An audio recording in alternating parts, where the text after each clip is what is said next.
ഇന്നത്തെ നമ്മുടെ ധ്യാനത്തിനായി എബ്രായ ലേഖനം 2-ാം അധ്യായം അതിൻ്റെ 16-ാം വാക്യം വായിച്ചുകൊണ്ട് നമുക്ക് ഇന്നത്തെ ദൈവവചന ധ്യാനത്തിലേക്ക്. ദൂതന്മാരെ സംരക്ഷണ ചെയ്യുവാനല്ല, അബ്രഹാമിന്റെ സന്തതിയെ സംരക്ഷണ ചെയ്യുവാനത്രേ അവൻ വന്നത്. ദൂതന്മാരെ സംരക്ഷണ ചെയ്യുവാനല്ല, അബ്രഹാമിന്റെ സന്തതിയെ സംരക്ഷണ ചെയ്യുവാനത്രേ യേശു വന്നത്. ഇന്ന് പകൽ എന്നോട് ചേർന്ന് ആ വാക്യത്തെ ഒന്ന് പ്രൊക്ലെയിം ചെയ്ത് പറയാമോ?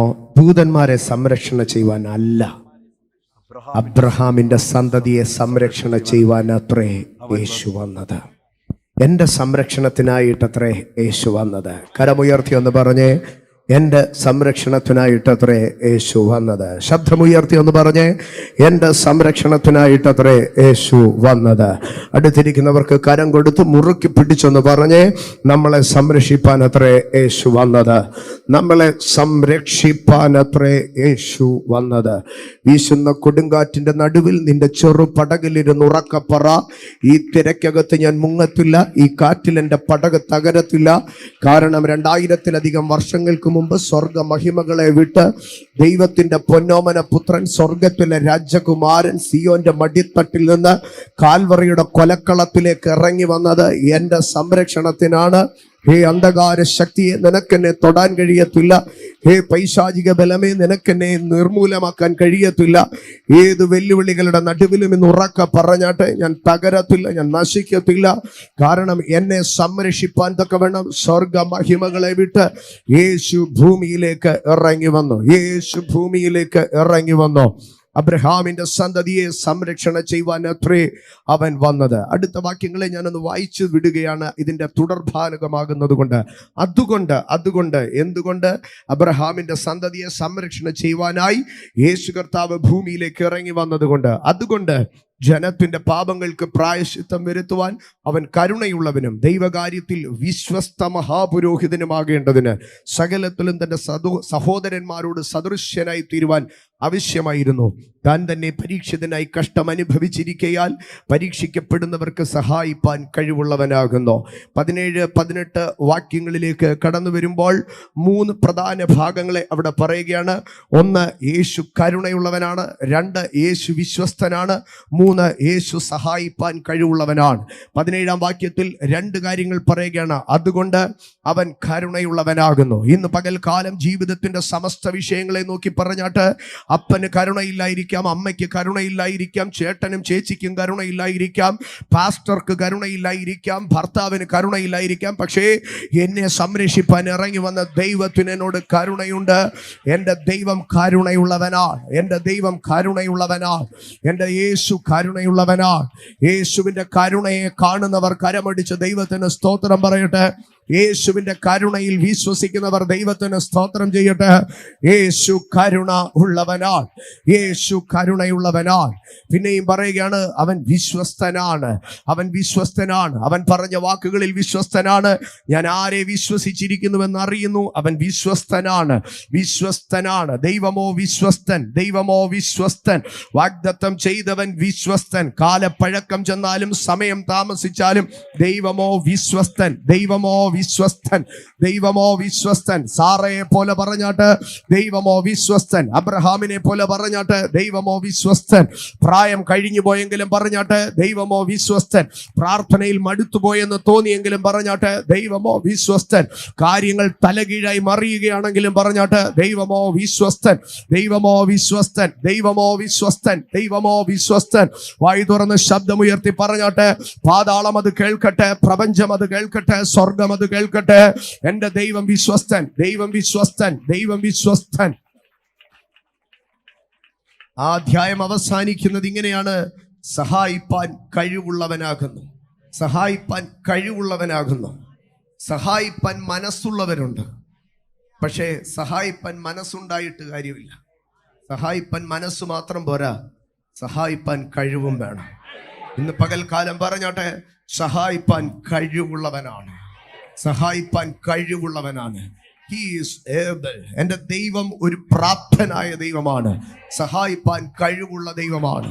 ഇന്ന് പകൽക്കാലം വിശ്വസിച്ച് പറഞ്ഞാട്ട് സഹായിപ്പാൻ കഴിവുള്ളവനാണ്, സഹായിപ്പാൻ കഴിവുള്ളവനാണ്, സഹായിപ്പാൻ കഴിവുള്ളവനാണ്.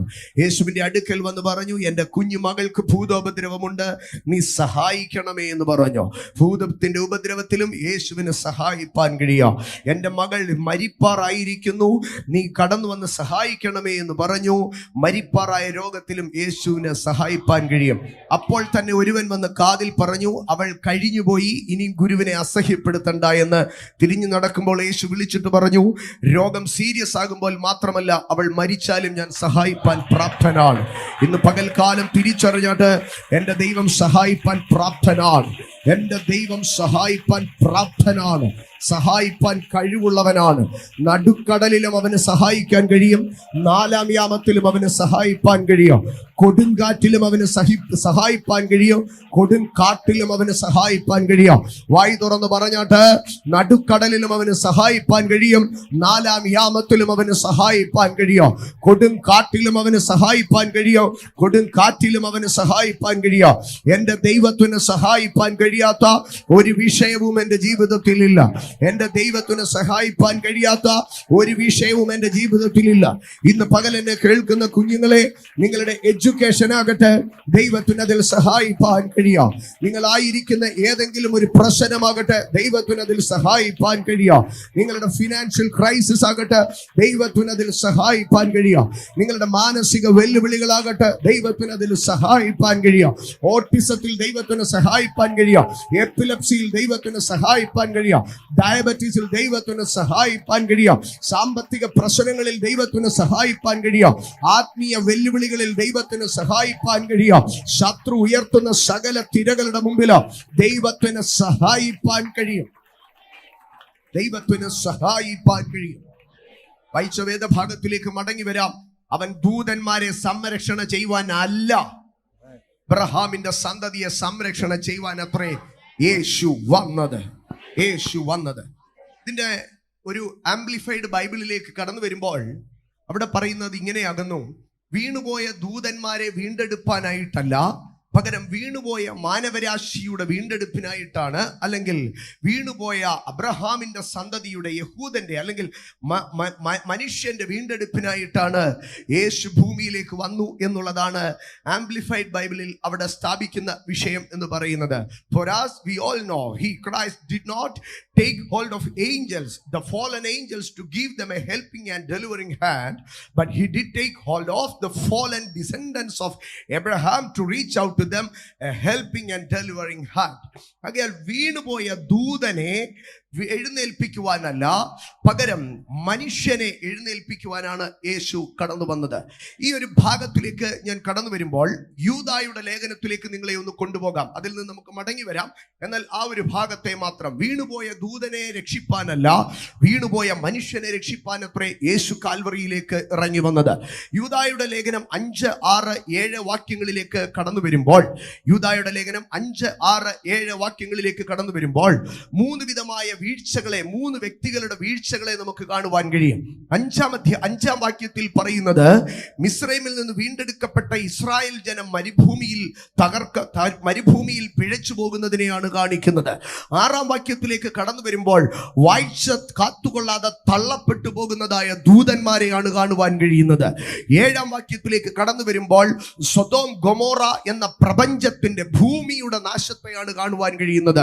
5, 6, 7 വാക്യങ്ങളിലേക്ക് കടന്നു വരുമ്പോൾ 3 വ്യക്തികളുടെ, 3 വിഭാഗങ്ങളുടെ തകർച്ചയാണ് കാണുവാൻ കഴിയുന്നത്. 5-ാമത്തെ വാക്യം മനുഷ്യന്റെ തകർച്ച, 6-ാമത്തെ വാക്യം ദൂതന്മാരുടെ തകർച്ച, 7-ാമത്തെ വാക്യം ഭൂമിയുടെ തകർച്ച. എന്നാൽ അതിന്റെ 9-ാം വാക്യത്തിലേക്ക് കടന്നു വരുമ്പോൾ അവിടെ 9-ാം വാക്യം ആരംഭിക്കുന്നത് ഇങ്ങനെയാണ്: എന്നാൽ എന്ന് പറഞ്ഞുകൊണ്ടാണ്. എന്നാൽ എന്ന് പറഞ്ഞ്, ഈ എന്നാൽ എന്ന് പറഞ്ഞിട്ട് പ്രധാന ദൂതനായ മീഖായേലിനെ കൊണ്ട് അവിടെ ഒരു വീണ്ടെടുപ്പ് സാധ്യമാക്കുകയാണ്. മരണ മരണത്തിനപ്പുറമായുള്ള ഒരു വീണ്ടെടുപ്പ്. അത് ആർക്കു വേണ്ടിയാണ്? ഇസ്രായേൽ മരുഭൂമിയിൽ പട്ടുപോയി എന്ന് പറയുമ്പോൾ അവരെ നടത്തിക്കൊണ്ടുവന്ന് മരുഭൂമിയിൽ മോവാബ് സമഭൂമിയിൽ നെബോ എന്ന പർവ്വതത്തിന്റെ മുകൾ തട്ടിലെ പിസ്ഗ എന്ന കൊടുമുടിയിൽ വെച്ച് മൃതിയടഞ്ഞ മോശയെ കുറിച്ചാണ് അവിടെ പറയുന്നത്. വീണുപോയ ദൂതന്മാരുടെ വീണ്ടെടുപ്പിനെ കുറിച്ചോ നശിച്ചുപോയ ഭൂമിയുടെ വീണ്ടെടുപ്പിനെ കുറിച്ചോ പറയാതെ ഇരിക്കുമ്പോൾ മിസ്രൈമിൽ നിന്ന് പുറപ്പെട്ട് മരുഭൂമിയിൽ മോവാബ് സമഭൂമിയിൽ വെച്ച് കാലഹരണപ്പെടുന്ന മോശയുടെ വീണ്ടെടുപ്പിനെ അവിടെ പറയുകയാണ്. അതാണ് പറഞ്ഞത്, യേശു ഭൂമിയിലേക്ക് കടന്നു വന്നത് ദൂതന്റെ വീണ്ടെടുപ്പിനല്ല, പകരം മനുഷ്യന്റെ വീണ്ടെടുപ്പിന് വേണ്ടിയാണ്. അത് ഒരു ഭാഗം മാത്രം. ഞാൻ എന്നാൽ ഈ വിഷയത്തിലേക്ക്, നാം ധ്യാനിക്കുന്ന വിഷയത്തിലേക്ക് തന്നെ കടന്നു വരുവാൻ ആഗ്രഹിക്കുകയാണ്. അവിടെ പറയുകയാണ് യേശു എന്തിനു വേണ്ടി കടന്നു വന്നോ. ഒന്നാമതായി ഞാൻ പറയും, യേശു മാനവരാശിയെ വീണ്ടെടുക്കുവാനായി കടന്നു വന്നോ. എന്നാൽ അതിലുപരിയായി ഈ വാക്യം പറയുകയാണ്, അവൻ നമ്മളെ സംരക്ഷണ ചെയ്യുവാനായി കടന്നു വന്നോ. ഇന്ന് രാത്രി, ഇന്ന് പകൽ ഉറപ്പോടുകൂടെ നിന്നാട്ടെ, എന്റെ സംരക്ഷണത്തിന് വേണ്ടിയാണ് യേശു ഭൂമിയിലേക്ക് ഇറങ്ങി വന്നത്. നിങ്ങൾ സംരക്ഷിക്കപ്പെടും. അടുത്തിരിക്കുന്നവർക്ക് കരം കൊടുത്തൊന്ന് പറഞ്ഞേ, നമ്മൾ സംരക്ഷിക്കപ്പെടും. സന്തോഷത്തോടെ പറഞ്ഞേ, നമ്മൾ സംരക്ഷിക്കപ്പെടും. സഹോദരങ്ങളെ, ദൈവം ഒരു മനുഷ്യനെ സംരക്ഷിക്കും. അവന്റെ എല്ലാ അനുഭവങ്ങളെയും ദൈവം സംരക്ഷിക്കും. അതുകൊണ്ടാണ് ഭക്തൻ പറഞ്ഞത്, ദൈവമേ എന്റെ പ്രാണനെ കാത്തുകൊള്ളണമേ എന്ന് പറയുകയാണ്. ആകയാൽ ഒരു മനുഷ്യനിൽ ഒന്നാമത് കാവൽ ചെയ്യപ്പെടേണ്ടത് അവന്റെ പ്രാണനാണ് കാവൽ ചെയ്യപ്പെടേണ്ടത്. അവന്റെ ആത്മാവാണ് കാവൽ ചെയ്യപ്പെടേണ്ടത്. അവന്റെ ഹൃദയമാണ് കാവൽ ചെയ്യപ്പെടേണ്ടത്. അവന്റെ ദൈവിക ബന്ധമാണ് കാവൽ ചെയ്യപ്പെടേണ്ടത്. എന്നാൽ ഒരു മനുഷ്യനിലേക്ക് പാപം കടന്നു വരുമ്പോൾ അവൻ ആ അനുഭവത്തിൽ നിന്ന് താഴ്ന്നു പോവുകയാണ്. യേശു കർത്താവ് ഭൂമിയിലേക്ക് കടന്നു വന്നു. 33 തിരുവയസ്സിൽ മരണത്തെ മുൻകാണുന്ന യേശു യോഹന്നാന്റെ സുവിശേഷം 17-ാം അധ്യായത്തിൽ പിതാവായ ദൈവത്തിനോടൊരു സുദീർഘമായ പ്രാർത്ഥന കഴിക്കുകയാണ്. ആ പ്രാർത്ഥന കഴിക്കുമ്പോൾ യേശു കർത്താവ് പിതാവാം ദൈവത്തോട് കണക്ക് ബോധിപ്പിച്ച് പ്രാർത്ഥിക്കുകയാണ്. അങ്ങനെ പ്രാർത്ഥിച്ചു വരുമ്പോൾ യേശു കർത്താവ് പറയുന്ന ഒരു ഭാഗമുണ്ട്. യോഹന്നാന്റെ സുവിശേഷം 17-ാം അധ്യായം അതിൻ്റെ 12-ാം വാക്യത്തിൽ യേശു കർത്താവ് പറയുകയാണ്, കർത്താവെ, നീ എനിക്ക് തന്നിട്ടുള്ളവരെ എല്ലാം ഞാൻ നിന്റെ നാമത്തിൽ കാത്തുകൊണ്ടോ, ഞാൻ അവരെ സൂക്ഷിച്ചോ. തിരുവെഴുത്തിന് നിവർത്തി വരേണ്ടതിന് ആ നാശയോഗ്യനല്ലാതെ അവനിൽ ആരും നശിച്ചു പോയിട്ടില്ല. ഞാൻ ആ വാക്യത്തിന്റെ സാരത്തെ ഒന്ന് കടന്നു വരട്ടെ. യേശു ഈ വാക്യം പറഞ്ഞ് പ്രാർത്ഥിക്കുമ്പോൾ 12 അപ്പോസ്തലന്മാരും യേശുവിന്റെ ചുറ്റുവട്ടത്ത് തന്നെയുണ്ട്. യൂദായും അവരോടുകൂടെയുണ്ട്. ഇവരുടെ ഒന്നും ശാരീരികമായ സംരക്ഷണത്തെക്കുറിച്ചോ ഇവരുടെ ഒന്നും മാനസികമായ സംരക്ഷണത്തെക്കുറിച്ചോ സാമ്പത്തികമായ സംരക്ഷണത്തെക്കുറിച്ചോ അല്ല യേശു പറയുന്നത്. യൂദ അപ്പോഴവിടെ ശക്തനായി തന്നെ നിൽക്കുമ്പോൾ തന്നെ യേശു പറയുകയാണ്, യൂദ നശിച്ചുപോയി എന്ന് പറയുകയാണ്. എന്നിട്ട് ബാക്കി 11 പേരെയും കൂട്ടി നിർത്തിയിട്ട് പറയുകയാണ്, അവരാരും നശിച്ചുപോയില്ല, അവരെല്ലാം ദൈവത്താൽ സൂക്ഷിക്കപ്പെടുകയാണ്, ദൈവത്താൽ കാവൽ ചെയ്യപ്പെടുകയാണ്. യേശു പിതാവിന്റെ അടുക്കൽ പറയുകയാണ്, നിന്റെ നാമത്തിൽ ഞാൻ അവരെ കാത്തുകൊണ്ടോ, നിന്റെ നാമത്തിൽ ഞാൻ അവരെ സൂക്ഷിച്ചോ. അധൈര്യപ്പെട്ടു പോകുന്ന പത്രോസ് ഉണ്ടായിരുന്നോ, വിശ്വാസത്തിൽ കുറവുള്ള തോമസ് ഉണ്ടായിരുന്നോ, എന്തിനും മുൻപനായി നിൽക്കുമെന്ന് പറയുന്ന യോഹന്നാൻ ഉണ്ടായിരുന്നോ. എന്നാൽ ഇവരാരും വിശ്വാസത്തിൽ ഇടറിപ്പോകാതെ ഇവരൊക്കെയും അതിനകത്ത് നിലനിന്നതിന്റെ ക്രെഡിറ്റ് മുഴുവനോ പത്രോസിനുമല്ല, യോഹന്നാനുമല്ല, ഫിലിപ്പോസിനുമല്ല, അന്ത്രയോസിനുമല്ല, മത്തായിക്കുമല്ല. അവരുടെ അടുക്കൽ നിങ്ങൾ എങ്ങനെ നിന്നു എന്ന് ചോദിച്ചാൽ അവർ പറയും, കർത്താവ് ഞങ്ങളെ സൂക്ഷിച്ചു, കർത്താവ് ഞങ്ങളെ കാത്തുകൊണ്ടോ. ഇന്ന് പ്രഭാതത്തിൽ ഞാൻ പറയട്ടെ, പാപം കൂടാതെ നമ്മളെ സംരക്ഷിക്കുവാൻ വേണ്ടിയാണ് യേശു ഭൂമിയിലേക്ക് ഇറങ്ങി വന്നത്. അവൻ നമ്മളെ സംരക്ഷണ ചെയ്യുവാനത്രേ, ദൂതന്മാരെ സംരക്ഷണ ചെയ്യുവാനല്ല, നമ്മെ സംരക്ഷണ ചെയ്യുവാനത്രേ യേശു കടന്നു വന്നത്. യേശു കടന്നു വന്നതിന്റെ ഉദ്ദേശം എന്താകുന്നു? നാം സംരക്ഷിക്കപ്പെടണം. എങ്ങനെ സംരക്ഷിക്കപ്പെടണം? പാപം തൊടാതെ നാം സംരക്ഷിക്കപ്പെടണം. അതുകൊണ്ടാണ് എഫെസ്യ ലേഖനം 5-ാം അധ്യായത്തിലേക്ക് കടന്നു വരുമ്പോൾ എഫെസ്യ ലേഖനം 5-ാം അധ്യായത്തിന്റെ 26-27 വാക്യങ്ങളിലേക്ക് കടന്നു വരുമ്പോൾ കുടുംബജീവിതവും ദൈവസഭയും ക്രിസ്തുവും തമ്മിലുള്ള മർമ്മത്തെ ഉപമാനം പറഞ്ഞുകൊണ്ട് യേശു അപ്പോസ്തലൻ പറയുകയാണ്, അവനവളെ വചനത്തോടു കൂടിയ ജലസ്നാനത്താൽ വെടിപ്പാക്കി, ഒന്നാമത് വെടിപ്പാക്കി വിശുദ്ധീകരിക്കേണ്ടതിന്, അടുത്തത് കറ ചുളുക്കം മുതലായത് ഒന്നുമില്ലാതെ സഭയെ ശുദ്ധയും നിഷ്കളങ്കയുമായി തനിക്കു തന്നെ തേജസ്സോടെ മുൻനിർത്തേണ്ടതിനും തന്നെത്താൻ അവൾക്ക് വേണ്ടി ഏൽപ്പിച്ചു കൊടുത്തു. യേശു തന്നെത്താൻ സഭയ്ക്ക് വേണ്ടി ക്രൂശിൽ ഏൽപ്പിച്ചു കൊടുക്കുമ്പോൾ പറയുകയാണ്, എന്താണ് ഉദ്ദേശം? കറ ചുളുക്കം മുതലായതൊന്നുമില്ലാതെ സഭയെ ശുദ്ധയും നിഷ്കളങ്കയുമായി തനിക്ക് തന്നെ തേജസ്സോടെ മുൻനിർത്തേണ്ടതിന്. ആകയാൽ യേശു ഭൂമിയിലേക്ക് ഇറങ്ങി വരുമ്പോൾ ആ സഭയെ ശുദ്ധമായി മുൻനിർത്തുവാനുള്ള, നിഷ്കളങ്കമായി തേജസ്സിൽ കൊണ്ടു നിർത്തുവാനുള്ള ഉത്തരവാദിത്തം ആരേറ്റെടുക്കുകയായിരുന്നോ? യേശു ഏറ്റെടുക്കുകയായിരുന്നോ? ഇന്ന് പകൽക്കാലം എന്നെ കേൾക്കുന്ന ദൈവ പൈതലേ, ദൈവസന്നിധിയിൽ വിശുദ്ധനായി നിർമ്മലനായി നിൽക്കുന്ന ഒരൊറ്റ മനുഷ്യനും അവന്റെ പ്രാപ്തി കൊണ്ടോ അവന്റെ കഴിവ് കൊണ്ടും വിശുദ്ധനായി തീർന്നിട്ടില്ല. പകരം ഓരോരുത്തർക്കും ഉറപ്പോടുകൂടി പറയുവാൻ കഴിയുക, എന്റെ യേശു കാൽവറിയിൽ ചൊരിഞ്ഞ രക്തം അതെന്നെ വെടിപ്പാക്കി. എന്നാൽ വെടിപ്പാക്കി ശുദ്ധീകരിക്കുന്നതോടുകൂടെ യേശുവിന്റെ കർമ്മം, യേശുവിന്റെ ഉത്തരവാദിത്വം അവിടെ അവസാനിക്കുകയല്ല. യേശു പറയുകയാണ്, എനിക്ക് തേജസ്സോടെ അവനെ പ്രസന്റ് ചെയ്യണം, എനിക്ക് വളരെ മഹത്വത്തോടെ അവനെ കൊണ്ടു നിർത്തണം. ആ കൊണ്ടു നിർത്തുമ്പോൾ ഒരു കറയും അവനിൽ പറ്റരുത്, ഒരു ചുളുക്കവും അവനിൽ പറ്റരുത്. അവനെ ഞാൻ സംരക്ഷിക്കേണ്ടതാകുന്നു എന്ന് പറയുകയാണ്. സഹോദരങ്ങളെ, യേശു കർത്താവ് കാൽവറിയിൽ മരിക്കുമ്പോൾ ഒന്നാമത് നമ്മളെ ശുദ്ധീകരിക്കുകയായിരുന്നു. രണ്ട്, നമ്മൾ ശുദ്ധീകരണത്തിൽ നിന്ന് വീണുപോകാതെ നമ്മളുടെ മേലുള്ള സംരക്ഷണം ആരംഭിക്കുകയായിരുന്നു. ഇന്ന് രക്തത്താൽ വീണ്ടെടുക്കപ്പെട്ട് വിലക്കെടുക്കപ്പെട്ട ഓരോ ദൈവ പൈതലിനോട് ഞാൻ പറയട്ടെ, നീ വിശുദ്ധിയിൽ സംരക്ഷിക്കപ്പെടുവാൻ വേണ്ടിയാണ് യേശു കർത്താവ് ഭൂമിയിലേക്ക് ഇറങ്ങി വന്നത്. അതുകൊണ്ടാണ് വിശുദ്ധ പൗലോസ് തെസ്സലോനിക്കർക്ക് ലേഖനം എഴുതുമ്പോൾ, തെസ്സലോനിക്കർക്ക് എഴുതിയ 1-ാം ലേഖനം 5-ാം അധ്യായം 23-ാം വാക്യം, ആ വാക്യത്തിന് 2 ഭാഗമാണ് പറയുന്നത്. 1-ാം അധ്യായം 1 തെസ്സലോനിക്കർ 5:23 അവിടെ ഒന്നാമത് പറയുകയാണ്, സമാധാനത്തിന്റെ ദൈവം തന്നെ നിങ്ങളെ മുഴുവനും ശുദ്ധീകരിക്കുമാറാകട്ടെ. അവിടെ ഒരു സാങ്ക്ടിഫിക്കേഷൻ ആണ് പറയുന്നത്, അവിടെ ഒരു ക്ലെൻസിങ് ആണ് പറയുന്നത്.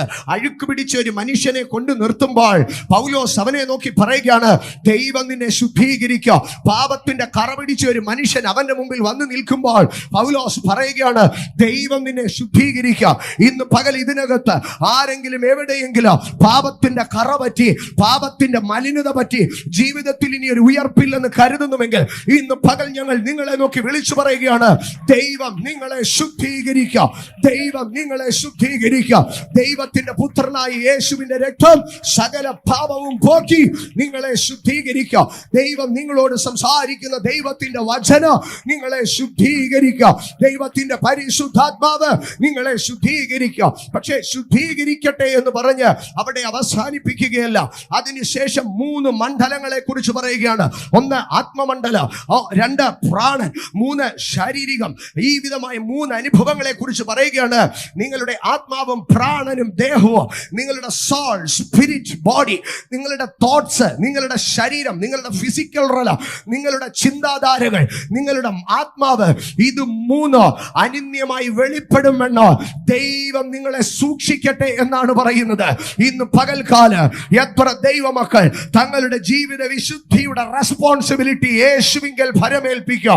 ഇന്ന് പകൽ ഞാൻ പറയട്ടെ, നിന്റെ ജീവിത വിശുദ്ധിയുടെ റെസ്പോൺസിബിലിറ്റി ഏറ്റെടുക്കാൻ നിന്റെ ആത്മാവും പ്രാണനും ദേഹവും അശേഷം ക്രിസ്തുവിന്റെ പ്രത്യക്ഷതയിൽ അനിന്യമായി വെളിപ്പെടുമെന്ന് സൂക്ഷിക്കുവാൻ കഴിയുന്ന ഒരു യേശുവിനെയാണ് ഞാൻ പ്രസംഗിക്കുന്നത്. സമാധാനത്തിന്റെ ദൈവം നിന്നെ ശുദ്ധീകരിക്കുക മാത്രമല്ല, ആ വിശുദ്ധിയിൽ നിന്നെ പ്രിസർവ് ചെയ്യുവാൻ, ആ വിശുദ്ധിയിൽ നിന്നെ പ്രൊട്ടക്ട് ചെയ്യുവാൻ യേശു ശക്തനാണ്.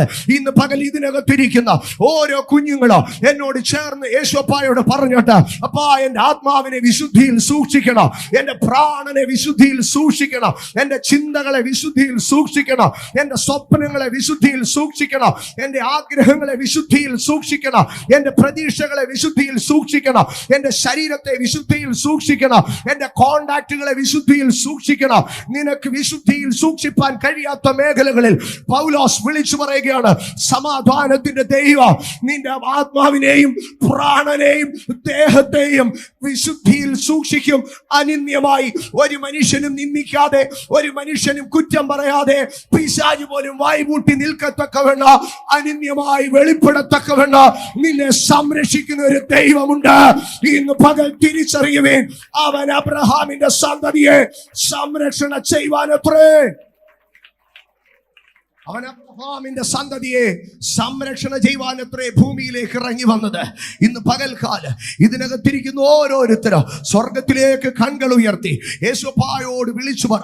ഓരോ മാതാവും പിതാവും തങ്ങളുടെ കുഞ്ഞുങ്ങളെ ദൈവകരങ്ങളിൽ കൊടുത്തിട്ട് പറ, അവരെ വിശുദ്ധിയിൽ സൂക്ഷിക്കണം കർത്താവേ, അവരുടെ ആത്മാവിനെ സൂക്ഷിക്കണം. ആത്മാവ് എന്തിനു വേണ്ടിയാണ്? ആത്മാവ് ദൈവവുമായി കണക്ട് ചെയ്യാനുള്ള സംഗതിയാണ്. ദൈവം ആത്മാവാണ്. ദൈവത്തെ ആത്മാവിൽ മാത്രമേ ബന്ധം ബന്ധപ്പെടുവാൻ കഴിയുകയുള്ളൂ.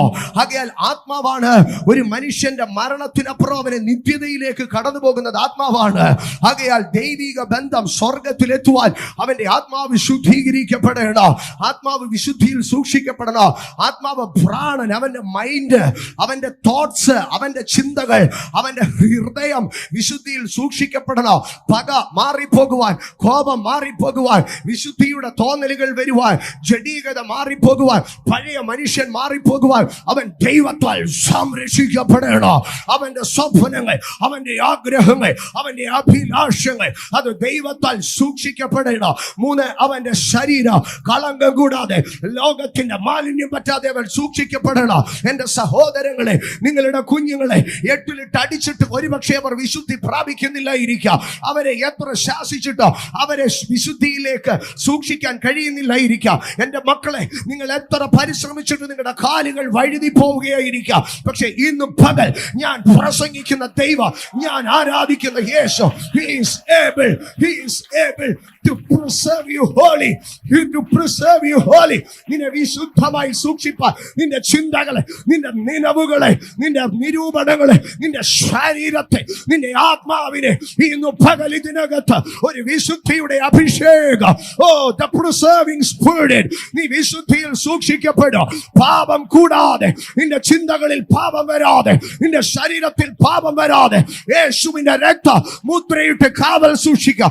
ഇന്ന് പകൽ ഓരോ അമ്മയും ഓരോ അപ്പനും തന്റെ കുഞ്ഞുങ്ങൾക്ക് വേണ്ടി ഒരു നിമിഷം പ്രാർത്ഥിക്കുക. അപ്പാ, അവരുടെ ആത്മാവും അവരുടെ പ്രാണനും അവരുടെ ദേഹവും ദൈവ സന്നിധിയിൽ വിശുദ്ധിയിൽ അനിന്യമായി വെളിപ്പെടുമെന്ന് അവർ കാക്കപ്പെടട്ടെ.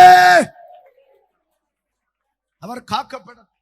പൗലോസ് പറയുകയാണ്, സമാധാനത്തിന്റെ ദൈവം നിങ്ങൾ അഴുക്ക് പെരണ്ട് മലിനമായി വന്നു നിൽക്കുമ്പോൾ നിങ്ങളെ വിശുദ്ധീകരിക്കും.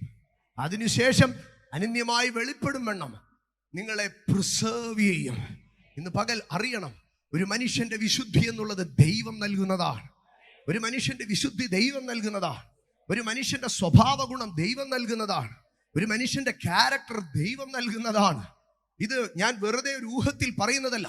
വിശുദ്ധ പൗലോസ് കൊരിന്ത്യർക്ക് ലേഖനം എഴുതുമ്പോൾ 2 കൊരിന്ത്യർക്ക് എഴുതിയ 2-ാം ലേഖനം 1-ാം അധ്യായം 12-ാം വാക്യം എന്ത് മനോഹരമായിരിക്കുന്ന ഒരു വാക്യമാണ്. പൗലോസ് അവിടെ പറയുന്ന ഒരു ഭാഗമുണ്ട്, ഞങ്ങൾ ലോകത്തിൽ, വിശേഷാൽ നിങ്ങളോട് ജഡജ്ഞാനത്താലല്ല. 2 ഭാഗമാണ് പറയുന്നത്. ഞങ്ങൾ ലോകത്തിൽ, 1 ഞങ്ങളുടെ സാമൂഹിക ജീവിതത്തിൽ, 2 വിശേഷാൽ നിങ്ങളോട് ഞങ്ങളുടെ സഭാ ജീവിതത്തിൽ ജഡജ്ഞാനത്തിലല്ല. അടുത്തത് ദൈവ കൃപയിലത്രേ. അടുത്ത ഭാഗമൊന്ന് വായിച്ചോ. ദൈവം നൽകുന്ന വിശുദ്ധിയിലും നിർമ്മലതയിലും പെരുമാറിയിരിക്കുന്നു. ഇവരുടെ പെരുമാറ്റം മാറി, ഇവരുടെ ക്യാരക്ടർ മാറി, ഇവരുടെ ബിഹേവിയർ മാറി. എന്താ കാരണം? ഞങ്ങളുടെ ബിഹേവിയർ, ഞങ്ങളുടെ പെരുമാറ്റം മാറി. എന്താ കാര്യം? അവിടെ പറയുകയാണ്, ഗോഡ് പ്രൊവൈഡിങ് ഹോളിനെസ്. ദൈവം നൽകുന്ന വിശുദ്ധി, ദൈവം നൽകുന്ന വിശുദ്ധി, ദൈവം നൽകുന്ന നിർമ്മലത. ഇന്ന് പകൽക്കാലം ഇതിനകത്ത് പാപത്തോട് പോരാടുന്ന ദൈവ പൈതലേ, ഇന്ന് പകൽ നിന്റെ ആയുധവർഗം ദൈവം നിന്നെ ധരിപ്പിക്കുന്നതാണ്. വെല്ലുവിളിക്കുന്ന പാപത്തിന്റെ ശക്തികളെ നോക്കി ഇന്ന് പകൽ പറഞ്ഞാട്ട് ദൈവം നൽകുന്ന വിശുദ്ധി, ദൈവം നൽകുന്ന നിർമ്മലത, the holiness given by God, the holiness given by God, the purity given by God. ദൈവം നൽകുന്ന വിശുദ്ധി, ദൈവം നൽകുന്ന നിർമ്മലത. മനുഷ്യന്റെ കൂട്ടുകെട്ടുകളല്ല, മനുഷ്യന്റെ മുറിവുകളല്ല, മനുഷ്യനോടുള്ള പകയല്ല. ദൈവം നൽകുന്ന വിശുദ്ധി, ദൈവം നൽകുന്ന നിർമ്മലത അതെന്നെ ഭരിക്കുവാൻ തുടങ്ങും. പോസിബിൾ അല്ലേ? എത്ര മനോഹരമായിട്ടാണ് പറയുന്നത്. ഞങ്ങൾ ലോകത്തിൽ, ഞങ്ങളുടെ സോഷ്യൽ ലൈഫിൽ, വിശേഷാൽ നിങ്ങളോട് ഞങ്ങളുടെ സഭാ ജീവിതത്തിൽ എങ്ങനെ മിണ്ടണം, എങ്ങനെ പെരുമാറണമെന്ന് ഞങ്ങളിരുന്ന് ആലോചിച്ച് കൂട്ടി ജഡജ്ഞാനത്തിലല്ല. പകരം ഞങ്ങളുടെ പെരുമാറ്റങ്ങളെ മുഴുവൻ, ഞങ്ങളുടെ കോൺവെർസേഷനുകളെ മുഴുവൻ ദൈവത്തിന്റെ കൃപ ഏറ്റെടുത്തു. ആ കൃപ ഏറ്റെടുത്ത് കഴിഞ്ഞപ്പോൾ ഞങ്ങൾ ദൈവം നൽകുന്ന വിശുദ്ധിയിലും ദൈവം നൽകുന്ന നിർമ്മലതയിലും ഞങ്ങൾ പെരുമാറിയിരിക്കുന്നു. എത്ര മനോഹരമാണ്! ഇന്ന് പകൽ ഇതിനകത്ത് ദൈവത്തിന്റെ സാന്നിധ്യം വ്യാപരിക്കുന്നുണ്ട്. ഈ ആരാധന കഴിഞ്ഞ് നിങ്ങൾ പോകുമ്പോൾ ഒരുപക്ഷെ 1 കെട്ട് നോട്ട് നിങ്ങൾക്ക് തന്നുവിടത്തില്ലായിരിക്കാം. ഒരുപക്ഷെ ഒരു വീടിന്റെ തീറാധാരം തന്നുവിടത്തില്ലായിരിക്കാം, ലക്ഷറി കാറുകൾ തന്നുവിടത്തില്ലായിരിക്കാം. പക്ഷെ ഈ ആലയത്തിൽ നിന്ന് ഇറങ്ങി പോകുമ്പോൾ ദൈവം നൽകുന്ന വിശുദ്ധിയോടുകൂടെ, ദൈവം നൽകുന്ന നിർമ്മലതയോടുകൂടെ, the change in character, പരിശുദ്ധാത്മാവ് ഇതിനകത്ത് ചിലരെ തൊടുന്നു. ദൈവത്തിന്റെ വിശുദ്ധിയുടെ അഭിഷേകം.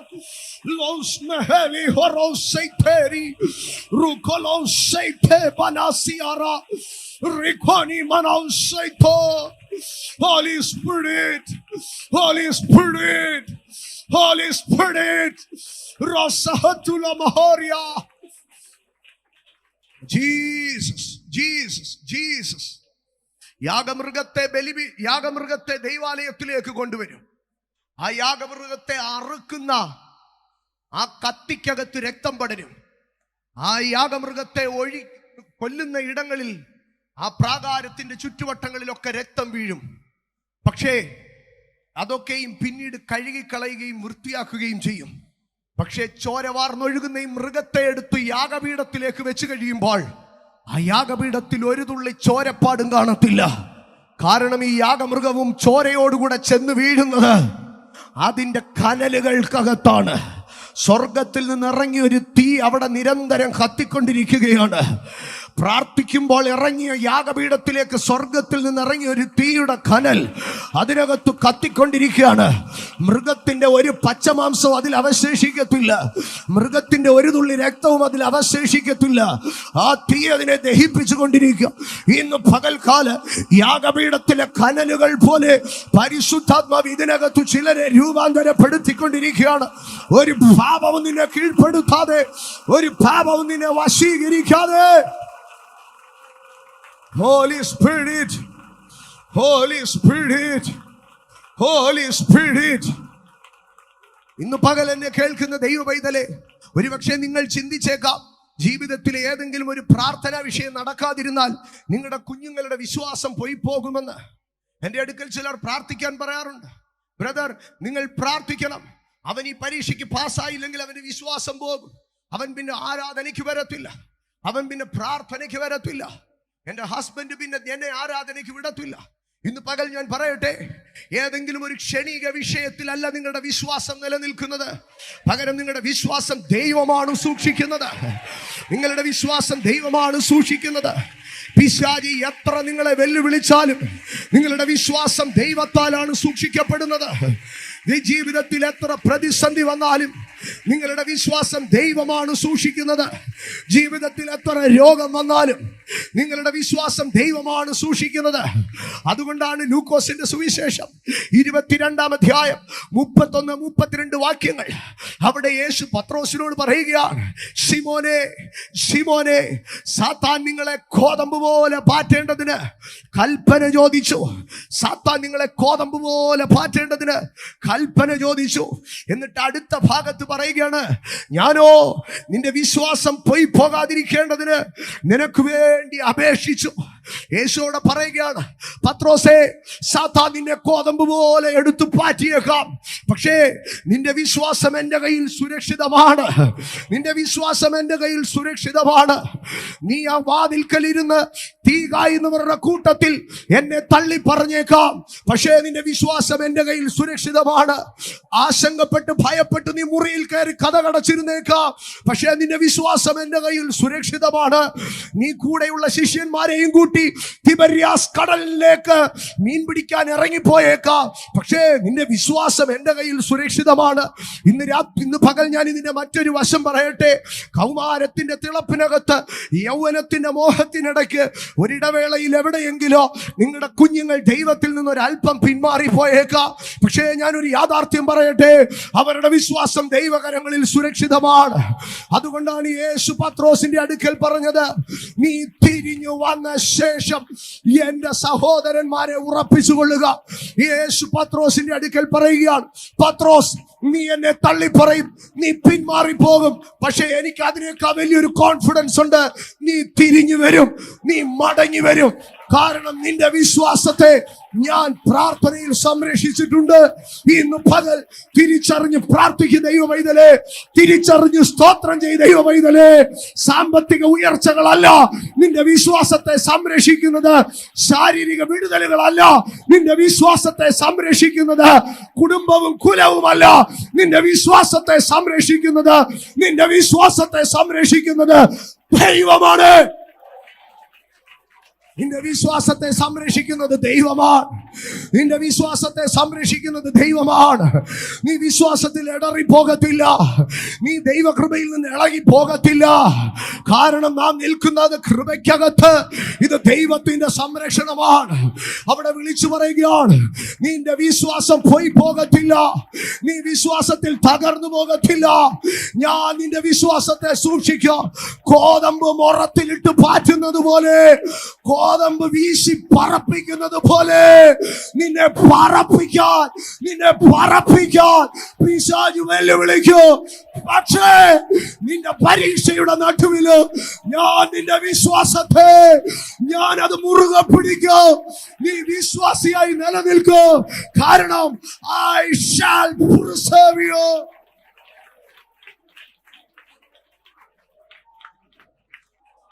പ്രതികൂലങ്ങൾ എത്ര വന്നാലും നീ വിശ്വാസത്തിൽ നിലനിൽക്കും. അപമാനങ്ങൾ എത്ര വന്നാലും നീ വിശ്വാസത്തിൽ നിലനിൽക്കും. എല്ലാവരും കൈവിട്ടാലും നീ വിശ്വാസത്തിൽ നിലനിൽക്കും. നിന്റെ പ്രാർത്ഥനയ്ക്ക് ഒന്നിനു പോലും മറുപടി കിട്ടാതെ വന്നാലും നീ വിശ്വാസത്തിൽ നിലനിൽക്കും. കാരണം നിന്റെ വിശ്വാസം അത് ദൈവത്തിന്റെ സംരക്ഷണത്തിനകത്താ.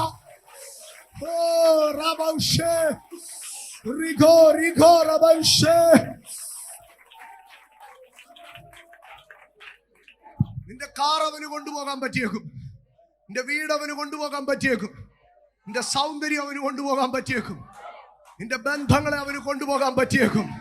പക്ഷെ നിന്റെ വിശ്വാസത്തെ കൊണ്ടുപോകാൻ പറ്റുകയില്ല. കാരണം അവൻ ഒരു കാറ് കൊണ്ടുപോയാൽ ഇയ്യോബിന്റെ ചരിത്രത്തെ ദൈവം ഓർക്കും. അവൻ ഒരു വീട് കൊണ്ടുപോയാൽ ഇയ്യോബിന്റെ ചരിത്രത്തെ ദൈവം ഓർക്കും. അവൻ നിന്നെ എന്ത് ചെയ്താലും ഇയ്യോബിന്റെ ചരിത്രം ദൈവം ഉയർത്തി കാണിക്കും. നഷ്ടങ്ങളെല്ലാം ദൈവം മടക്കി തരും. പക്ഷെ നിന്റെ വിശ്വാസം പോകാൻ ദൈവം വിടത്തില്ല. ദൈവം നിന്റെ വിശ്വാസത്തിന്റെ സംരക്ഷകനാ. ഇന്ന് പകൽ വിളിച്ചു പറ, എന്റെ വിശ്വാസം ഞാൻ വിടത്തില്ല, എന്റെ വിശ്വാസം ഞാൻ പിടിക്കും. കാരണം അത് ദൈവത്തിന്റെ സംരക്ഷണത്തിനകത്താ. എത്ര പ്രതികൂലം വന്നാലും ഒരു പിന്മാറ്റക്കാരൻ എന്നുള്ള പേരെന്റെ തലേ വീഴത്തില്ല. എത്ര കഷ്ടം വന്നാലും ഒരു വിശ്വാസി എന്നുള്ള പേരെന്നിൽ നിലനിൽക്കും. കാരണം എന്റെ വിശ്വാസത്തിന്റെ സംരക്ഷകൻ യേശുവാണ്. എന്റെ വിശ്വാസത്തിന്റെ സംരക്ഷകൻ യേശുവാണ്. ഞാൻ ഒന്നാമത് പറഞ്ഞു, എന്റെ വിശുദ്ധിയുടെ സംരക്ഷകൻ യേശുവാണ്. രണ്ടാമത് ഞാൻ പറയും, എന്റെ വിശ്വാസത്തിന്റെ സംരക്ഷകൻ യേശുവാണ്.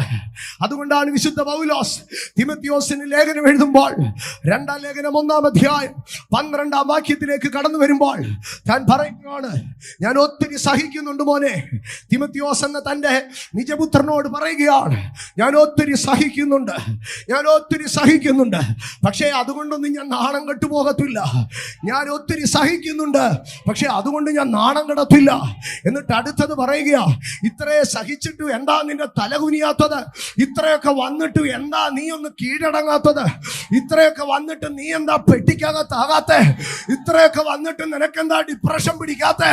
ഇത്രയൊക്കെ വന്നിട്ട് നീ എന്താ മൂലയിൽ ഒതുങ്ങാത്തെ? ഇത്രയൊക്കെ വന്നിട്ട് നീ എന്താ ഈ പണി നിർത്താത്തെ?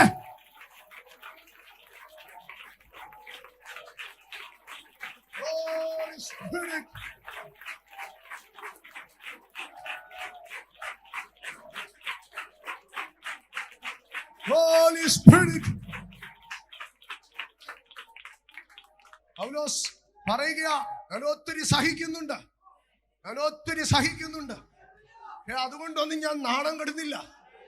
എന്നിട്ട് താൻ പറയുക, എനിക്ക് ഒരൊറ്റ കാര്യം അറിയാം, നാളെ എന്ത് നടക്കും അറിയത്തില്ല, മറ്റന്നാ എന്ത് നടക്കും അറിയത്തില്ല, ആര് സഹായിക്കും അറിയത്തില്ല. പക്ഷെ ഒരു കാര്യം എനിക്കറിയാം, ആരെയാ ഞാൻ വിശ്വസിച്ചിരിക്കുന്നത്. എന്നിട്ട് അടുത്തത് താൻ പറയുകയാ, അവൻ എന്റെ ഉപനിധി, ആ ദിവസം വരെയും സൂക്ഷിപ്പാൻ ശക്തൻ. അവൻ എന്റെ ഉപനിധി, ആ ദിവസം വരെയും.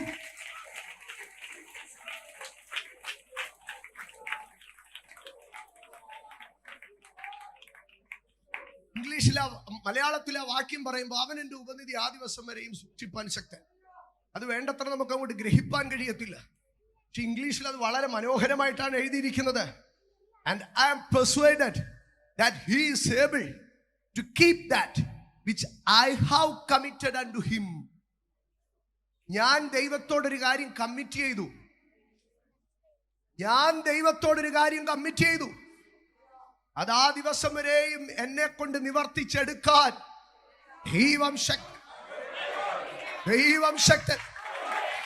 ദൈവശക്തൻ. എന്റെ 12ാമത്തെ വയസ്സിൽ ഒരു രാത്രിയിലാണ് ഞാൻ എൻ്റെ യേശോപ്പായുടെ അടുക്ക പറഞ്ഞത്, എനിക്കൊരായുസുണ്ടെങ്കിൽ ഞാൻ നിനക്ക് വേല ചെയ്യുമെന്ന്. എൻ്റെ 12ാമത്തെ വയസ്സിൽ കൊച്ചു കുഞ്ഞാ, എനിക്കൊന്നും അറിയത്തില്ല. ഒരു രാത്രി മുഴുവനും ഞാൻ കിടന്ന് ദൈവത്തോട് പറഞ്ഞു, കരഞ്ഞു ഞാൻ പറഞ്ഞു, എനിക്കൊരായുസുണ്ടെങ്കിൽ ഞാൻ നിനക്ക് വേല ചെയ്യുമെന്ന്. പക്ഷേ ജീവിതത്തിന്റെ തുടർനാളുകളിൽ ഒരു ശുശ്രൂഷക്കാരനാകുമെന്ന് എനിക്ക് അറിയത്തില്ലായിരുന്നു. ഒരു ശുശ്രൂഷക്കാരനാകുവാനുള്ള പ്രാപ്തി എനിക്കില്ലായിരുന്നു. ഒരു ശുശ്രൂഷ രംഗത്തേക്ക് കടന്നു വരുമ്പോഴും ഇവനോ എന്ന് മുദ്ര കുത്തി തള്ളപ്പെടുമ്പോൾ എനിക്കൊരു ശുശ്രൂഷകനാകുവാനുള്ള ഒരു യോഗ്യതയും ഞാൻ കണ്ടില്ല. ഒരു ശുശ്രൂഷകനാകുവാനുള്ള ഒരു സാധ്യതയും ഞാൻ കണ്ടില്ല. പക്ഷേ ആ 12ാമത്തെ വയസ്സിൽ ഒരു അർദ്ധരാത്രിക്കും രാത്രി 2 മണി വരെയും ഞാൻ ദൈവത്തോട് കിടന്ന്, ഞാൻ നിനക്ക് വേല ചെയ്യാം എന്ന് പറഞ്ഞത് സ്വർഗം കേട്ടു. ഞാൻ കമ്മിറ്റ് ചെയ്തതിനെ ദൈവം നിവർത്തീകരിക്കുന്നു.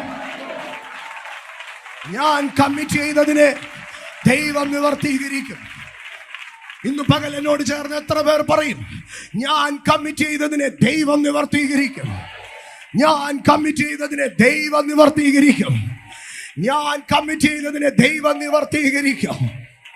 ശിഷ്യന്മാരുടെ അടുക്കൽ യേശു പറഞ്ഞു, ഞാൻ പോകുന്ന വഴി നിങ്ങൾ അറിയുന്നില്ല. ഞാൻ കുടിക്കുന്ന പാനപാത്രം കുടിക്കാൻ കഴിയുമോ? ശിഷ്യന്മാർ യേശുവിന്റെ അടുക്ക പറഞ്ഞു, ഗുരു, നിന്നോട് കൂടെ മരിപ്പാനും ഞങ്ങൾ ഒരുക്കുക, ഞങ്ങൾ എന്തു വേണമെങ്കിലും ചെയ്യാം. ലാസറിന്റെ വീട്ടിലേക്ക് യേശു നടന്നു പോകുമ്പോ തോമസ് പറഞ്ഞു, കൂടെ പോയി ചാകാം. വേറെ വഴിയില്ലാത്ത മനുഷ്യന്റെ പ്രണയമാ അവിടെ കാണുന്നത്, തീവ്രതയാ പറയുന്നത്. ബഥാന്യയിലേക്ക് പോകുന്ന യേശുവിനെ നോക്കി ഒരാൾ വിളിച്ചു, ഒരു ശിഷ്യൻ പിടിച്ചു ചോദിച്ചു, യേശു കർത്താവേ, ഗുരു ഇപ്പൊ പോയാൽ എങ്ങനെയാ? ഒന്നാമതേ നമ്മളെ കണ്ടാ വെട്ടൂന്നാ പറഞ്ഞേക്കുന്നത്. യേശു പറഞ്ഞു, വാ പോകാം. കൂടെ നിൽക്കുന്ന തോമസ് അടുത്തേക്ക് നാളെ വിളിച്ചിട്ട് പറഞ്ഞു, എന്തായാലും ഇറങ്ങിത്തിരിച്ചു, കൂടെ പോയി ചാകാം. അവന്റെ കൂടെ ബഥാന്യയിൽ പോയി ചാകാം. പക്ഷെ ഇത് പറയുമ്പോൾ തോമസിനോ പത്രോസിനോ യോഹന്നാനോ അന്ത്രയാസിനോ ഇവർക്കാർക്കും യേശുവിന് വേണ്ടി മരിക്കാനുള്ള ധൈര്യമില്ലായിരുന്നു. അതുകൊണ്ടാണ് ഗത്സമനയിൽ വെച്ച് അവരെല്ലാവരും ചിതറിപ്പോയി. അവർ ദൂരവേ മാറി നിന്ന് യേശുവിന്റെ പീഡനങ്ങളെ കണ്ടു. പത്രോസ് യേശുവിനെ തള്ളിപ്പറഞ്ഞു, ഇതൊക്കെ നമ്മൾ പ്രസംഗിക്കും. പക്ഷെ അവർ യേശുവിനോട് പറഞ്ഞു, നീ കുടിക്കുന്ന പാനപാത്രം ഞങ്ങൾ കുടിക്കാം, നീ അനുഭവിക്കുന്ന കഷ്ടം ഞങ്ങൾ അനുഭവിക്കാം, നിനക്ക് വേണ്ടി ഞങ്ങൾ മരിക്കാം. യേശു സ്വർഗാരോഹണം ചെയ്തു. 10 നാൾ പ്രാർത്ഥിച്ച ശിഷ്യന്മാരുടെ മേൽ അഭിഷേകം വന്നു. ഇവരെല്ലാവരും രക്തസാക്ഷിത്വത്തെ വാരിച്ചു. തള്ളിപ്പറഞ്ഞു എന്ന് പറയപ്പെടുന്ന പത്രോസ് തലകീഴായി ക്രൂശിക്കപ്പെട്ടു. യോഹന്നാൻ തിളച്ച എണ്ണയിൽ വലിച്ചെറിയപ്പെട്ടു. കഴുത്തറത്തു കൊല്ലപ്പെട്ടു. പട്ടി അടിക്കും പോലെ അടിച്ചു കൊന്നു. തെരുവീതികളിൽ കൂടെ വലിച്ചടിച്ചു. മൃഗങ്ങളുടെ തോലുകൾ ധരിച്ച് ഉണക്ക വെയിലത്തിട്ടു. നീറോയുടെ കാലഘട്ടത്തിൽ തന്റെ ഉദ്യാനത്തിലെ കൽത്തൂണുകളിൽ മെഴുകു പൊതിഞ്ഞു നിർത്തി രാത്രി മുഴുവൻ കത്തിച്ചു. റോമാ നഗരം മുഴുവൻ മനുഷ്യ മാംസം കത്തിയെരിയുന്ന ഗന്ധം കൊണ്ട് നിറഞ്ഞു. പക്ഷേ അവരെല്ലാം അവരുടെ കമ്മിറ്റ്മെന്റിൽ ഉറച്ചു നിന്നു. എന്താണ് അതിന്റെ കാരണം? നിന്റെ കമ്മിറ്റ്മെന്റുകളെ പൂർത്തീകരിക്കുന്ന ഒരു ദൈവം ഇന്ന് പകൽ എന്നെ കേൾക്കുന്ന എന്റെ കുഞ്ഞുങ്ങൾ, എന്റെ യൗവനക്കാരോട് ഞാൻ പറയട്ടെ, He is able to make it perfect which you have committed. നീ ദൈവത്തോടൊരു കാര്യം കമ്മിറ്റ് ചെയ്തിട്ടുണ്ടെങ്കിൽ, അതിനെ പെർഫെക്റ്റ് ചെയ്യിക്കാൻ ദൈവം വിശ്വസ്തനാണ്. And he is able. എത്ര മനോഹരമാണ്. He is able to keep that which I have committed. ഞാൻ ദൈവത്തോട് നേർന്നത്, ഞാൻ ദൈവത്തോട് കമ്മിറ്റ് ചെയ്തത്, അതെന്റെ ദൈവം എനിക്ക് പെർഫെക്റ്റ് ചെയ്ത് തരും. ആവേശത്തിൽ ഈ ശുശ്രൂഷയ്ക്കൊക്കെ പലപ്പോഴും സമർപ്പിക്കുന്നത്, അഭിഷേകം ഭയങ്കരമായി ജീവിതത്തിൽ വരുമ്പോൾ, കാൽവറിയുടെ ദർശനം കാണുമ്പോൾ, ക്രിസ്തുവിനോടുള്ള പ്രണയം കയറുമ്പോൾ, സുവിശേഷത്തോടുള്ള ആർത്തി കയറുമ്പോൾ, ദൈവരാജ്യത്തെക്കുറിച്ചുള്ള ആവേശം കയറുമ്പോൾ, അറിയാതെ കൗമാരത്തിൽ നിന്ന് വിളിച്ചു പറയും, ഞാനൊരു ആയുസ്സുണ്ടെങ്കിൽ നിനക്ക് തരാൻ കർത്താവേ. പക്ഷെ ജീവിതത്തിൽ പ്രതികൂലങ്ങൾ ആഞ്ഞടിക്കുമ്പോൾ എങ്ങനെ എന്നെ കൊണ്ട് ഇത് നിവർത്തിച്ചെടുക്കാൻ കഴിയുമെന്ന് ഏതൊരു മനുഷ്യനായി പിറന്നവനും ആശങ്ക തോന്നും. പക്ഷേ ആ സമയത്ത് സ്വർഗം തുറന്ന് യേശു ഇറങ്ങി വരും. പരിശുദ്ധാത്മാവ് അവന്റെ കാതുകളിൽ പറയും, He is able to keep that which you have committed. നീ ദൈവത്തോട് പറഞ്ഞോ, അത് ദൈവം നിവർത്തിച്ചോൾ. നീ പറഞ്ഞത് നിന്റെ ഉത്തരവാദിത്വം എന്ന് അവൻ പറയത്തില്ല. നീ പറഞ്ഞത് നിന്റെ അപ്പന്റെ ഉത്തരവാദിത്വം എന്ന് പറയത്തില്ല. നീ പറഞ്ഞത് നിന്റെ കുടുംബക്കാരുടെ ഉത്തരവാദിത്വം എന്ന് പറയത്തില്ല. നിന്റെ കമ്മിറ്റ്മെന്റ് ഞാൻ കീപ്പ് ചെയ്തോളാം. ഇങ്ങനെ പറയുന്ന ഒരു അപ്പൻ പോലും ഉലകത്തിലില്ല. ഇങ്ങനെ പറയുന്ന ഒരു അപ്പൻ പോലും ഉലകത്തിലില്ല. ഒരു മകൻ ഏതെങ്കിലും കമ്മിറ്റ്മെന്റ് എടുത്തിട്ട് വന്ന അപ്പന്റെ അടുക്കൽ പറഞ്ഞാൽ, ഞാൻ അവൾ 1 കോടി രൂപയുടെ വസ്തുവിന് 50,000 രൂപ അഡ്വാൻസ് കൊടുത്തിട്ട് വന്നെന്ന് പറഞ്ഞാൽ, അപ്പൻ ചോദിക്കും, എന്തോ കണ്ടിട്ടാ നീ കമ്മിറ്റ് ചെയ്തെന്ന് ചോദിക്കും. പക്ഷെ എൻ്റെ ദേശപ്പ പറയുക, നീ കമ്മിറ്റ് ചെയ്തതിന് ഞാൻ കീപ്പ് ചെയ്യും. അത് 1 ദിവസത്തേക്കല്ല, 2 ദിവസത്തേക്കല്ല, ആ ദിവസം വരെ, ആ ദിവസം വരെ, ആ ദിവസം വരെ. ആ ദിവസം 2023-ലാണെങ്കിലും, ആ ദിവസം 2024-ലാണെങ്കിലും, ആ ദിവസം 2050-ലാണെങ്കിലും, ആ ദിവസം 3000-ലാണെങ്കിലും, ആ ദിവസം 4000-ലാണെങ്കിലും, ആ ദിവസം വരെ, ആ ദിവസം വരെ. ഇന്ന് പകൽ അറിയണം സഹോദരങ്ങളെ, ദൈവം സംരക്ഷിക്കും. അതിനാ യേശു ഭൂമിയിലേക്ക് വന്നത്. അവൻ ദൂതന്മാരെ സംരക്ഷണ ചെയ്യുവാനല്ല, അവൻ അബ്രഹാമിന്റെ സന്തതിയെ സംരക്ഷണ ചെയ്യുവാനത്രേ ഭൂമിയിലേക്ക് ഇറങ്ങി വന്നത്. അവൻ പാപം കൂടാതെ നിന്നെ സംരക്ഷിക്കും. അവൻ നിന്റെ വിശ്വാസത്തെ സംരക്ഷിക്കും. നീ ദൈവത്തോട് പറഞ്ഞതൊക്കെ നിവർത്തീകരിക്കപ്പെടും. അത് ദൈവത്തിന്റെ സംരക്ഷണമാണ്, ദൈവത്തിന്റെ സംരക്ഷണമാണ്. യേശു ഭൂമിയിലേക്ക് ഇറങ്ങി വന്നു. എന്തിന്? സൂക്ഷിപ്പാൻ തക്കവണ്ണം. സഹോദരങ്ങളെ, ദൈവം ദാവീദിനെ വിളിച്ചു. ഏറെ കാലങ്ങൾക്ക് ശേഷം ദാവീദിനോട് ഒരു ദിവസം സംസാരിച്ചു. ദാവീദിനോട് സംസാരിക്കുമ്പോൾ ദൈവത്തോട് ദാവീദ് പറഞ്ഞു, കർത്താവായ യഹോവേ, നീ എന്നെ ഇത്രത്തോളം കൊണ്ടുവരുവാൻ ഞാനാർ? എൻ്റെ ഗ്രഹവും എന്തുള്ളൂ എന്ന് ചോദിച്ചു. ദൈവം ദാവീദിന്റെ അടുക്ക പറഞ്ഞു, കൊണ്ടുവന്നതല്ലേ നിനക്കറിയത്തുള്ളൂ, ഞാനിനി ചെയ്യുവാൻ പോകുന്നത് അതിനേക്കാൾ വലുതാണ്. ദാവീദ് ആവലോട് കേട്ടുകൊണ്ടിരുന്നു. ദാവീദ് ആവലോട് കേട്ടുകൊണ്ടിരുന്നു. തനിക്ക് പകരമായി തന്റെ മകൻ ശലോമോനെ സിംഹാസനത്തിലേക്ക് ഉയർത്തുമെന്നോ, ഈ ഇസ്രായേൽ ഒരു വലിയ രാഷ്ട്രമാകുമെന്നും, ഇന്ന് ഇടിഞ്ഞു കിടക്കുന്ന, വെറുതെ കിടക്കുന്ന ഈ യെരൂശലേം ഒരു മനോഹരമായ നഗരമാകുമെന്നും, അവൻ യുദ്ധങ്ങളിൽ കൂട്ടിയെടുത്ത് കൊണ്ടുവച്ചിരിക്കുന്ന പൊന്നും വെള്ളിയും ഒക്കെ നാളെ ലോകാത്ഭുതങ്ങളിൽ ഒന്നായ ദൈവത്തിന്റെ ആലയമാകുമെന്നും, ഇങ്ങനെ മഹത്വത്തെക്കുറിച്ചൊക്കെ ദൈവം ദാവീദിനോട് സംസാരിച്ചു. ഇത് കേട്ടപ്പോൾ ദാവീദിന്റെ അകത്തൊരു ആശങ്കയുണ്ടായി. ദൈവം ഇതൊക്കെ തരും, പക്ഷേ എൻ്റെ മോൻ കയ്യിലിരിപ്പ് കൊണ്ട് പിഴച്ചു പോയാൽ എന്ത് ചെയ്യും? അവൻ്റെ മനമറിഞ്ഞിട്ട് ദൈവം ദാവീദിന്റെ അടുക്കൽ ഒരു കാര്യം പറഞ്ഞു. ദാവീദ്, നീ 2 കാര്യം കണ്ടിട്ടുണ്ട്. ഒന്ന്, ദൈവ സിംഹാസനത്തിലേക്ക് കയറി വന്ന ശൗലിനെ നീ കണ്ടു, പക്ഷേ ചെവിക്കുന്നുള്ളിൽ ഞാൻ അവനെ വലിച്ചെറിയുന്നത് നീ കണ്ടു. എന്നാൽ ഞാൻ നിന്റെ മകനെ കുറിച്ച് നിന്നോടൊരു കാര്യം പറയാം. അവനും കുഴപ്പം കാണിക്കും. നിന്റെ കുടുംബം നല്ലതൊന്നുമല്ല, നിന്റെ കയ്യിലിരിപ്പ് നല്ലതൊന്നുമല്ല.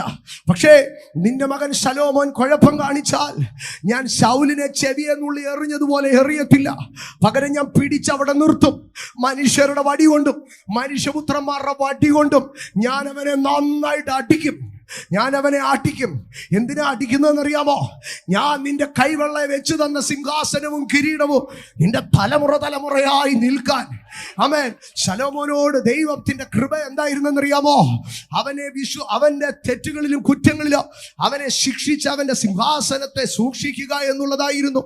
അതുകൊണ്ടാണ് പിൽക്കാലത്ത് പൗലോസ് എബ്രായ ലേഖനം എഴുതുമ്പോൾ വിശ്വാസത്തിന്റെ നായകനും പൂർത്തി വരുത്തുന്നവനുമായ യേശുവിനെ നോക്കുവിൻ എന്ന് പറഞ്ഞ എബ്രായ ലേഖനം 12-ാം അധ്യായം ആരംഭിക്കുമ്പോൾ 3-ാം വാക്യം തുടങ്ങി അദ്ദേഹം പറഞ്ഞു തുടങ്ങുകയാണ്.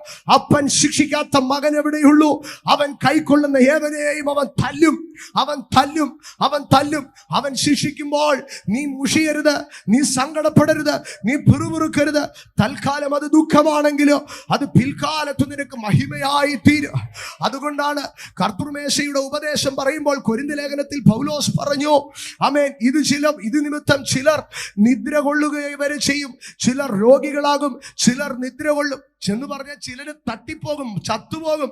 പക്ഷെ എന്നിട്ട് അതിന്റെ അപ്പുറം കർത്താവ് പറയുകയാണ്, അത് ലോകത്തോടുകൂടെ ശിക്ഷാവിധിയിൽ അകപ്പെടാതിരിക്കേണ്ടതിന് ഞാൻ അവന് ബാലശിക്ഷ കഴിക്കുകയാണ്. സഹോദരങ്ങളെ, ഒരു മനുഷ്യൻ മരിച്ചാൽ നമ്മൾ പറയും ദൈവത്തിന്റെ ന്യായവിധിയാണ്. പക്ഷെ പൗലോസിന്റെ അടുക്ക പറയാം, ചിലര് നിദ്ര കൊള്ളും, കർത്തൃമേശ എടുത്ത് പിറ്റേ ആഴ്ച മരിച്ചു പോയെന്നിരിക്കും. പക്ഷേ അതെന്താണെന്നറിയാമോ? അവൻ ആയുസ് തികയാതെ മരിച്ചെങ്കിൽ അത് ഞാൻ അവന് നൽകിയ ഒരു ശിക്ഷയാ. എന്തിനു വേണ്ടി? അവൻ വലിയ ശിക്ഷാവിധിയിൽ അകപ്പെടാതെ ബാലശിക്ഷയിൽ കൂടെ അവൻ നിത്യതയിൽ എത്തുവാൻ തക്കവണ്ണം. കണ്ടോ, ദൈവം നമ്മുടെ വിശുദ്ധിയെ, വിശ്വാസത്തെ, നമ്മുടെ നിർമ്മലതയെ സൂക്ഷിക്കുമ്പോൾ ചിലപ്പോൾ ശിക്ഷകൾ തന്നേക്കും, ശാസനകൾ തന്നേക്കും, അടിച്ചേക്കും, വടികൊണ്ട് തല്ലിയേക്കും. വളരെ മനോഹരമായിട്ടാണ് ദൈവം ദാവീദിന്റെ അടുക്ക പറഞ്ഞത്, മനുഷ്യരുടെ വടി കൊണ്ടും മനുഷ്യപുത്രന്മാരുടെ അടി കൊണ്ടും. പക്ഷെ പൗലോസത്തിന് സിമ്പിളായിട്ട് പറഞ്ഞു, അവൻ കൈക്കൊള്ളുന്ന ഏത് മകനെയും അവൻ പടപട തല്ലും. പക്ഷേ ആ തല്ലിന്റെ പുറകിൽ ഒരു സംരക്ഷണമുണ്ട്. ഇന്നു പകൽ ഇതിനകത്തിരിക്കുന്ന ദൈവത്തിന്റെ മക്കൾ ആരും തല്ലുകൊള്ളാത്തവരില്ല. ഇന്ന് പകൽ ഇതിനകത്തിരിക്കുന്ന ദൈവത്തിന്റെ മക്കൾ ആരും തല്ലുകൊള്ളാത്തവരില്ല. തല്ലുകൊണ്ടിട്ടുള്ള ദൈവമക്കൾ കരമടിച്ച് ദൈവത്തിനൊരു മഹത്വം കൊടുത്തേ. അവൻ തല്ലിയത് നമ്മുടെ സംരക്ഷണത്തിനാ, അവൻ തല്ലിയത് നമ്മുടെ സൂക്ഷിപ്പിനാ, അവൻ തല്ലിയത് നമ്മൾ നിത്യതയിലെത്താനാ, അവൻ തല്ലിയത് നമ്മൾ കാവൽ ചെയ്യപ്പെടാനാ. അവൻ തല്ലിയത് കൊണ്ടാ നമ്മൾ ഇന്നും കൃപയിൽ നിൽക്കുന്നത്. അവൻ തല്ലിയത് കൊണ്ടാ നമ്മൾ ഇന്നും വിശ്വാസത്തിൽ നിലനിൽക്കുന്നത്. അവൻ തല്ലിയത് കൊണ്ടാ നമുക്കിന്നും പ്രത്യാശയുള്ളത്. അവൻ തല്ലിയത് കൊണ്ടാ നമുക്കിന്നും അഭിഷേകമുള്ളത്. അവൻ തല്ലിയത് കൊണ്ടാ നമ്മൾ ഇന്നും ആത്മശക്തി അനുഭവിക്കുന്നത്. എന്റെ ദൈവം എന്നെ തല്ലിയതും വിശ്വസ്തതയാ. എന്റെ ദൈവം എന്നെ തല്ലിയതും കാവൽ ചെയ്തതാ. മനുഷ്യൻ പറഞ്ഞേക്കാം ദൈവം അവന് പണി കൊടുത്തതാണെന്ന്, അവന് ദൈവം ഒരു പണി കൊടുക്കേണ്ടത് ആവശ്യമായിരുന്നെന്ന്. പക്ഷെ ദൈവം പറയും, അല്ല, അതെന്റെ സൂക്ഷിപ്പിന്റെ ഒരു അനുഭവമാ.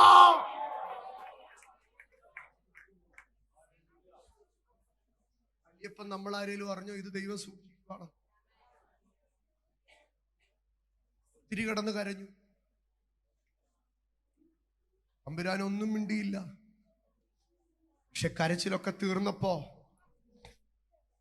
പതുക്കെ കട്ടിലിന്റെ അടുത്ത് വന്നു. പകുതി മയക്കത്തിൽ കിടക്കുന്ന നമ്മുടെ നെറ്റിയിൽ ഒരമ്മ തലോടും പോലെ തലോടി സ്നേഹത്തോടെ കാതുകളിൽ പറഞ്ഞു, ഞാൻ നിന്നെ ഒരു നാളും കൈവിടുകയില്ല, ഞാൻ നിന്നെ ഉപേക്ഷിക്കുകയില്ല. ഇന്ന് പകൽ അപ്പന്റെ തല്ലുകൊണ്ടിട്ടുള്ള എല്ലാ മക്കളും കരം ഉയർത്തി ഒരു വലിയ ശബ്ദത്തോടെ ഒരു ഹല്ലേലൂയ പറഞ്ഞാട്ടെ. ഹല്ലേലൂയ. അതാണ് ദൈവം നമുക്ക് നൽകുന്ന സംരക്ഷണം. സ്തോത്രം. ദൈവം നമ്മുടെ വിശുദ്ധിയെ സൂക്ഷിക്കും. ദൈവം നമ്മുടെ വിശ്വാസത്തെ സൂക്ഷിക്കും. നമ്മൾ ദൈവത്തോട് ചെയ്ത ഉടമ്പടിയിൽ നിലനിൽക്കുവാൻ ദൈവം നമ്മളെ സംരക്ഷിക്കും. അവൻ അബ്രഹാമിന്റെ സന്തതിയെ സംരക്ഷണ ചെയ്യുവാൻ അത്രേ വന്നത്. ഞാൻ വേഗത്തിൽ മുമ്പോട്ട് പോകട്ടെ. ദൈവം അടുത്തതായി സംരക്ഷിക്കുന്ന ഭാഗം, അത് പഴയ നിയമത്തിൽ നിന്ന് തന്നെ ഞാനൊരു ഭാഗം എടുക്കുകയാണ്.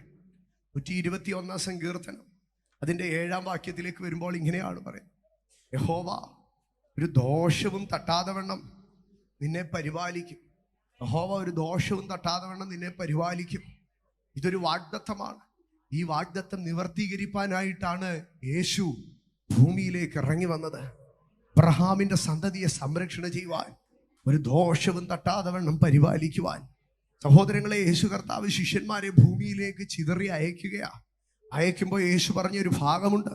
മർക്കോസിന്റെ സുവിശേഷം 16-ാം അധ്യായം അതിൻ്റെ 16 തുടങ്ങിയുള്ള വാക്യങ്ങൾ വരുമ്പോൾ, 15 തുടങ്ങിയുള്ള വാക്യങ്ങൾ വരുമ്പോൾ യേശു കർത്താവ് അവരെ കമ്മീഷൻ ചെയ്ത് വിടുകയാണ്. ലോകം എങ്ങും പോയി, ഭൂലോകത്തിൽ എങ്ങും പോയി സകല സൃഷ്ടിയോടും സുവിശേഷം പ്രസംഗിപ്പീൻ എന്ന് പറഞ്ഞ് യേശു കർത്താവ് അവരെ കമ്മീഷൻ ചെയ്യുകയാണ്. അതിൻ്റെ അടുത്ത ഭാഗത്തിലേക്ക് വരുമ്പോൾ അതിൻ്റെ 16-ാം വാക്യത്തിൽ ആ സുവിശേഷത്തിന്റെ അടിസ്ഥാനം പറയുക. നിങ്ങൾ പോയി സുവിശേഷം പറയും. പക്ഷെ ആ സുവിശേഷത്തിൽ കൂടുള്ള രക്ഷ സംഭവിക്കണമെങ്കിൽ അതിന്റെ അടിസ്ഥാനം 16-ാം വാക്യത്തിൽ പറയുക, വിശ്വാസവും സ്നാനവുമാണ് ആ സുവിശേഷത്തിലേക്കുള്ള എൻട്രി. യേശു 15-ാം വാക്യത്തിൽ അവരെ കമ്മീഷൻ ചെയ്യുന്നു. 16-ാം വാക്യത്തിൽ അതിന്റെ സ്റ്റാൻഡേർഡ് പറയുന്നു. 17-ാം വാക്യത്തിലേക്ക് വരുമ്പോൾ ഇവരുടെ അതോറിറ്റി പറയുന്നു. നിങ്ങളുടെ ഞാൻ പറയാം, 15-ാം വാക്യത്തിൽ കമ്മീഷനിങ് ആണ്, 16-ാം വാക്യത്തിൽ സ്റ്റാൻഡേർഡ് ആണ്, 17-ാം വാക്യത്തിൽ അവരുടെ അതോറിറ്റിയാണ്. വിശ്വസിക്കുന്നവരാൽ ഈ അടയാളങ്ങൾ നടക്കും, നിങ്ങൾ ഭൂതങ്ങളെ പുറത്താക്കും, പുതുഭാഷകളിൽ സംസാരിക്കും, അത് അതോറിറ്റിയാണ്. എന്നാൽ 18-ാം വാക്യത്തിലേക്ക് വരുമ്പോൾ അത് അവർക്ക് നൽകുന്ന സംരക്ഷണത്തെയാണ് കാണുന്നത്. 18-ാം വാക്യം, നിങ്ങൾ സർപ്പങ്ങളെ പിടിച്ചെടുക്കും, മരണകരമായി യാതൊന്നു കുടിച്ചാലും അവർക്ക് ഹാനി വരികയില്ല, രോഗികളുടെ മേൽ കൈവച്ചാൽ അവർക്ക് സൗഖ്യം വരും. അത് പ്രൊട്ടക്ഷനാണ്. ഒരു ഇവാഞ്ചലിസത്തിനകത്ത്, ഒരു ദൈവ പൈതലിനകത്ത് 3 കാര്യങ്ങളാണ്. ഒന്ന്, അവന് ജീവിക്കാൻ ഒരു സ്റ്റാൻഡേർഡ് ഉണ്ട്. 2, അവനൊരു അതോറിറ്റി ഉണ്ട്. 3, അവനൊരു പ്രൊട്ടക്ഷൻ ഉണ്ട്. ഒരു ദൈവ പൈതൽ അവന്റെ സ്റ്റാൻഡേർഡിനകത്ത് ജീവിക്കണം, അവന്റെ മേലുള്ള അതോറിറ്റി അവൻ എക്സിക്യൂട്ട് ചെയ്യണം. 3, അവനൊരു പ്രൊട്ടക്ഷനകത്താണെന്ന് അറിയണം. ഇവിടെ പറയുകയാണ്, സർപ്പങ്ങളെ പിടിച്ചെടുക്കും. ഇത് ആദിമ മനുഷ്യനുണ്ടായിരുന്ന അധികാരമാണ്. അവൻ സകല മൃഗങ്ങളുടെ മേലും വാഴുവാൻ വിളിക്കപ്പെട്ടവനാണ്. എന്നാൽ ഇപ്പോൾ അവൻ മൃഗങ്ങളെ കണ്ട് അകലുകയാണ്. അതിലേറ്റവും വലിയ ശത്രുത സർപ്പവുമായിട്ടാണ്. ഏദനിൽ നിന്ന് പടിയിറങ്ങുമ്പോൾ ഈ ആദമിന്റെയും ഹവ്വയുടെയും കാതുകളിൽ കേട്ട ശാപമാണത്. എന്താണ് ആ ശാപം? നിന്റെ സന്തതി സർപ്പത്തിന്റെ തല തകർക്കും, അവൻ നിന്റെ സന്തതിയുടെ കുതികാൽ തകർക്കും, നിങ്ങൾ തമ്മിൽ സദാകാലം വൈര്യമുണ്ടാകും. ഈ വൈര്യം അവസാനിക്കുന്നത് എവിടെയാണെന്നറിയാമോ? ഈ വൈര്യം ഒന്നുകിൽ ഒത്തുതീർപ്പാകണം, അല്ലെങ്കിൽ ഒരുത്തൻ മറ്റേവനെ കീഴടക്കണം. യേശു കർത്താവ് കാൽവറിയിൽ ഇറങ്ങി വന്നു, സർപ്പത്തിന്റെ തലയെ തകർത്തു.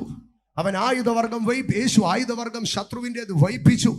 അതിനുശേഷം തന്നെ അനുഗമിച്ച ശിഷ്യന്മാരുടെ അടുക്ക പറഞ്ഞു, ഇനി എവിടെങ്കിലും സർപ്പത്തെ കണ്ടാൽ നിന്റെ ബദ്ധ വൈരിയാണെന്ന് പറഞ്ഞ് നീ മാറരുത്, നീ പോയി അവനെ ഇനി പിടിച്ചെടുത്തേക്കണം. അവൻ നിന്റെ മുമ്പിൽ മിണ്ടത്തില്ല, അവൻ നിന്റെ മുമ്പിൽ മിണ്ടത്തില്ല. ഞാൻ നിനക്കൊരു അധികാരം തരികയാണ്. എന്നിട്ട് അടുത്തതായിട്ട് പറയുകയാണ്, സർപ്പങ്ങൾ ഇനി നിനക്ക് കേടുവരുത്തത്തില്ല, ഞാൻ നിനക്ക് പ്രൊട്ടക്ഷൻ തരികയാണ്. ഇത് യഹൂദനെ സംബന്ധിച്ച് ഭയങ്കരമായിരിക്കുന്ന ഒരു കാര്യമാണ്. അവനെ ഏറ്റവും അധികം ആക്രമിച്ച മൃഗം സർപ്പമാണ്. അവൻ ഒരു കാലത്ത് ഏറ്റവും ഭയപ്പെട്ടിരുന്നത് സർപ്പത്തെയാണ്. കാരണം ഇവൻ 400 സംവത്സരം മിസ്രൈമിൽ പാർക്കുമ്പോൾ മിസ്രൈമ്യ രാജാവായ ഫറവോന്റെ തലയിൽ, അവന്റെ കിരീടത്തിൽ ഉയർന്നു നിൽക്കുന്ന ഒരു സർപ്പശക്തിയുണ്ട്. മാത്രമല്ല അവന്റെ മന്ത്രവാദികളുടെ വടികളെ വിഴുങ്ങുന്നതായ ഒരു ഭാഗം കാണും. അതിലൊക്കെയും സർപ്പമാണ് ഇവനെതിരായി നിൽക്കുന്നത്. മാത്രമല്ല ഇവൻ മരുഭൂമിയിൽ കൂടെ യാത്ര ചെയ്യുമ്പോൾ, ദൈവത്തെ കോപിപ്പിക്കുമ്പോൾ അവന്റെ പാളയത്തിൽ മുഴുവൻ അഗ്നിസർപ്പങ്ങൾ വന്നവനെ നശിപ്പിച്ചു. ആകയാൽ ഈ യഹൂദന്റെ ഉള്ളിൽ ഭയങ്കര ഒരു പേടി കിടപ്പുണ്ട്, സർപ്പം എന്ന് പറഞ്ഞാൽ. അപ്പോഴാ ദൈവം ഇത് പറയുന്നത്, എടാ ഞാൻ നിന്നെ സംരക്ഷിക്കുവാൻ ഇറങ്ങി വന്നു. ഇനി മിസ്രൈമിൽ നിന്ന് പുറപ്പെട്ട ഇസ്രായേലിനെ അഗ്നിസർപ്പം തൊട്ടതുപോലെ നിന്നെ തൊടത്തില്ല. നീ സർപ്പത്തെ കണ്ടാ കയറി പിടിച്ചേക്കണം. അവന്റെ ബലം നഷ്ടപ്പെട്ടു. എന്നിട്ട് അടുത്തതായിട്ട് പറയുക, മരണകരമായത് യാതൊന്നും കുടിച്ചാലും നിനക്ക് ഒരു ദോഷവും വരത്തില്ല, ഒരു ഹാനിയും വരത്തില്ല എന്ന് പറയുകയാണ്. യേശു ഇവിടെ ദോഷങ്ങൾ തട്ടാതെ സൂക്ഷിക്കുകയാണ്. ഇന്ന് പകൽ എന്നെ കേൾക്കുന്ന ദൈവ പൈതലേ, യേശു ഭൂമിയിൽ ഇറങ്ങി വന്നത് നമ്മുടെ സംരക്ഷണത്തിന് വേണ്ടിയാണ്. ഇന്ന് പകൽക്കാലം തിരിച്ചറിയണം, ഉലകത്തിലെ ഒരു ശക്തിക്ക് നിങ്ങൾക്ക് ദോഷം ചെയ്യാൻ കഴിയത്തില്ല. ഒരു അന്ധകാര ശക്തികളും നിങ്ങളെ ദോഷം ചെയ്യത്തില്ല, ഒരു രോഗശക്തികളും നിങ്ങളെ ദോഷം ചെയ്യത്തില്ല, ഒരു പോയിസണും നിങ്ങളെ ബാധിക്കത്തില്ല, ഒരു രോഗവും നിങ്ങളെ കീഴ്പ്പെടുത്തത്തില്ല. ഇന്ന് പകൽ ഇതിനകത്ത് എന്നെ കേൾക്കുന്ന ദൈവമക്കൾ ആത്മശക്തിയെ തിരിച്ചറിഞ്ഞ് പറഞ്ഞാട്ട്, ഒരു ദോഷവും തട്ടാതെ വേണം എന്നെ സംരക്ഷിക്കുന്ന യേശു എനിക്ക് വേണ്ടിയുണ്ട്. യേശു ഭൂമിയിലേക്ക് ഇറങ്ങി വന്നത് നീ സംരക്ഷിക്കപ്പെടുവാനാണ്. യേശു ഭൂമിയിലേക്ക് ഇറങ്ങി വന്നത് നീ സംരക്ഷിക്കപ്പെടുവാനാണ്. അവൻ നിന്റെ അകർത്യമൊക്കെ മോചിക്കുന്നുവെന്ന് പറഞ്ഞ് അവസാനിപ്പിക്കുകയല്ല, അവൻ നിന്റെ സകല രോഗങ്ങളെയോ സൗഖ്യമാക്കുന്നു. അവൻ നമ്മുടെ പാപങ്ങളെ ചുമന്നുകൊണ്ട് ക്രൂശിന്മേൽ കയറി അവന്റെ അടിപ്പിണരുകൾ നമുക്ക് സൗഖ്യത്തെ വരുത്തി തന്നു. ഇന്ന് പകൽക്കാലം യേശു നിന്നെ സംരക്ഷിപ്പാനാണ് ഇറങ്ങി വന്നത്. ഏതിൽ നിന്ന് സംരക്ഷിക്കും? അവൻ ദോഷകരമായത് എല്ലാറ്റിൽ നിന്ന് സംരക്ഷിക്കുക. ഇന്ന് പകൽക്കാലം അതരം തുറന്നു പറഞ്ഞോട്ട് എനിക്കൊരു ദോഷവും വരത്തില്ല. കരമുയർത്തി ശബ്ദമുയർത്തി എന്ന് പറഞ്ഞ് എനിക്കൊരു ദോഷവും വരത്തില്ല, ഒരനർത്ഥവും എനിക്ക് ഭവിക്കത്തില്ല, ഒരു ബാധയും എൻ്റെ കൂടാരത്തിന് അടുക്കത്തില്ല, എനിക്കൊരു ദോഷവും വരത്തില്ല, എൻ്റെ കുഞ്ഞുങ്ങൾക്കൊരു ദോഷവും വരത്തില്ല. വായ് തുറന്ന് എന്നോട് ചേർന്ന് പറഞ്ഞേ എനിക്കൊരു ദോഷവും വരത്തില്ല. കാരണം എനിക്കൊരു ദോഷവും വരാതിരിക്കേണ്ടതിനാണ് യേശു ഭൂമിയിലേക്ക് ഇറങ്ങി വന്നത്. അടുത്തിരിക്കുന്നവർക്ക് കരം കൊടുത്ത് ഒന്ന് മുറുക്കി പിടിച്ച് അവരുടെ മുഖത്തു നോക്കി വിശ്വാസത്തോടെ സന്തോഷത്തോടെ ധൈര്യത്തോടെ ഒന്ന് പറഞ്ഞേ നമുക്കൊരു ദോഷവും വരത്തില്ല, നമുക്കൊരു ദോഷവും വരത്തില്ല. കാരണം ദൂതന്മാരെ സംരക്ഷണം ചെയ്യുവാനല്ല, അബ്രഹാമിന്റെ സന്തതിയെ സംരക്ഷണം ചെയ്യുവാനത്രേ യേശു കടന്നു വന്നത്. ഒരു ദോഷവും വരത്തില്ല. യേശു കർത്താവ് ശിഷ്യന്മാരെ പറഞ്ഞയക്കുമ്പോൾ ഈ ഒരു പ്രൊട്ടക്ഷൻ മാത്രമല്ല കൊടുത്തത്. പകരം മത്തായി സുവിശേഷം 10 കടന്നു വരുമ്പോൾ, മത്തായി സുവിശേഷം 10 അധ്യായം അതിൻ്റെ 9-10 വാക്യങ്ങളിലേക്ക് വരുമ്പോൾ യേശു അവരെ ഭയങ്കര കർശനമായിട്ടുള്ള ചില വിഷയങ്ങൾ പറഞ്ഞാണ് വിടുന്നത്. യേശു അവരോട് പറയുകയാണ്, മടിശീലയിൽ പൊന്നും വെള്ളിയും ചെമ്പും വഴിക്ക് പൊക്കണവും 2 ഉടുപ്പും ചെരുപ്പും വടിയും കരുതരുത് എന്ന് പറഞ്ഞാൽ കൈയും വീശി പോകണം. പോയിട്ട് 1 മണിക്കൂറിൽ വരുന്ന വഴിയല്ല. നിങ്ങൾ പോയി ഒരു ഗ്രാമത്തിൽ താമസിച്ച് അവിടുന്ന് ഇങ്ങനെ കറങ്ങി പൊക്കോ. പക്ഷേ ഒറ്റ ഇത് പറയുകയാണ്, നീ ബാഗും എടുക്കരുത്, പേഴ്സും എടുക്കരുത്, ബാഗും എടുക്കരുത്, പേഴ്സും എടുക്കരുത്, ജീപ്പേ ഉള്ള ഫോണും ഇവിടെ വെച്ചിട്ട് പോകണം. നീ ഒന്നും കൊണ്ടുപോകാൻ പറ്റത്തില്ല. ഇവരെ ഇങ്ങനെ ഇറക്കി വിടുകയാ. യേശു ഇറക്കി വിട്ടു. എന്നാൽ ഏറെ കാലങ്ങൾക്ക് ശേഷം ലൂക്കോസിന്റെ സുവിശേഷം 22:35 യേശു അവരുടെ അടുക്കൽ ഒരു ചോദ്യം ചോദിക്കുക. പിന്നെ അവൻ അവരോട്, ഞാൻ ഇന്നാൾ ഒരു ദിവസം ജീപ്പേ ഇല്ലാതെ, വാലറ്റ് ഇല്ലാതെ, കാർഡില്ലാതെ, പേഴ്സ് ഇല്ലാതെ, ബാഗില്ലാതെ നിങ്ങളെ പറഞ്ഞു വിട്ടപ്പോ നിങ്ങൾക്ക് സങ്കടം തോന്നിയില്ലേ? പക്ഷേ നിങ്ങൾക്ക് വല്ല കുറവുമുണ്ടായോ? യേശു ചോദിക്കുക, ഞാൻ അന്ന് അങ്ങനെ വിട്ടപ്പം നിങ്ങൾക്ക് തോന്നിയില്ല ഇതെന്തോ ഒരു പരിപാടിയാണെന്ന്? 10 പൈസ ഇല്ലാതെ പറഞ്ഞു വിട്ട ബസ്സുകാരൻ ടിക്കറ്റ് തരുന്ന ഇത് എവിടുത്തെ പരിപാടിയാണെന്ന് നിങ്ങൾ ചോദിച്ചിട്ട് പോയില്ലേ? എന്നിട്ട് യേശു കുറെ കാലം ഈ പിറുപിറുപ്പൊന്നും മൈൻഡ് ചെയ്യാതിരുന്നു. കുറേ ദിവസങ്ങൾ കഴിഞ്ഞ് ഒരു ദിവസം വിളിച്ചിട്ട് ചോദിച്ചോ, അന്ന് പോയപ്പം മുഖമൊക്കെ വീർപ്പിച്ചോണ്ടായിരുന്നല്ലോ പോയത്, അന്ന് പോയപ്പം ഭയങ്കര സങ്കടത്തിലൊക്കെ ഇല്ലയോ പോയത്? പക്ഷെ അന്ന് പോയ പോക്കി വല്ല കുഴപ്പമുണ്ടായിരുന്നോ? പേഴ്സ് ഇല്ലാഞ്ഞിട്ട് വല്ലതും കുറഞ്ഞോ? എന്തെങ്കിലും നിങ്ങൾക്ക് കുറവുണ്ടായോ?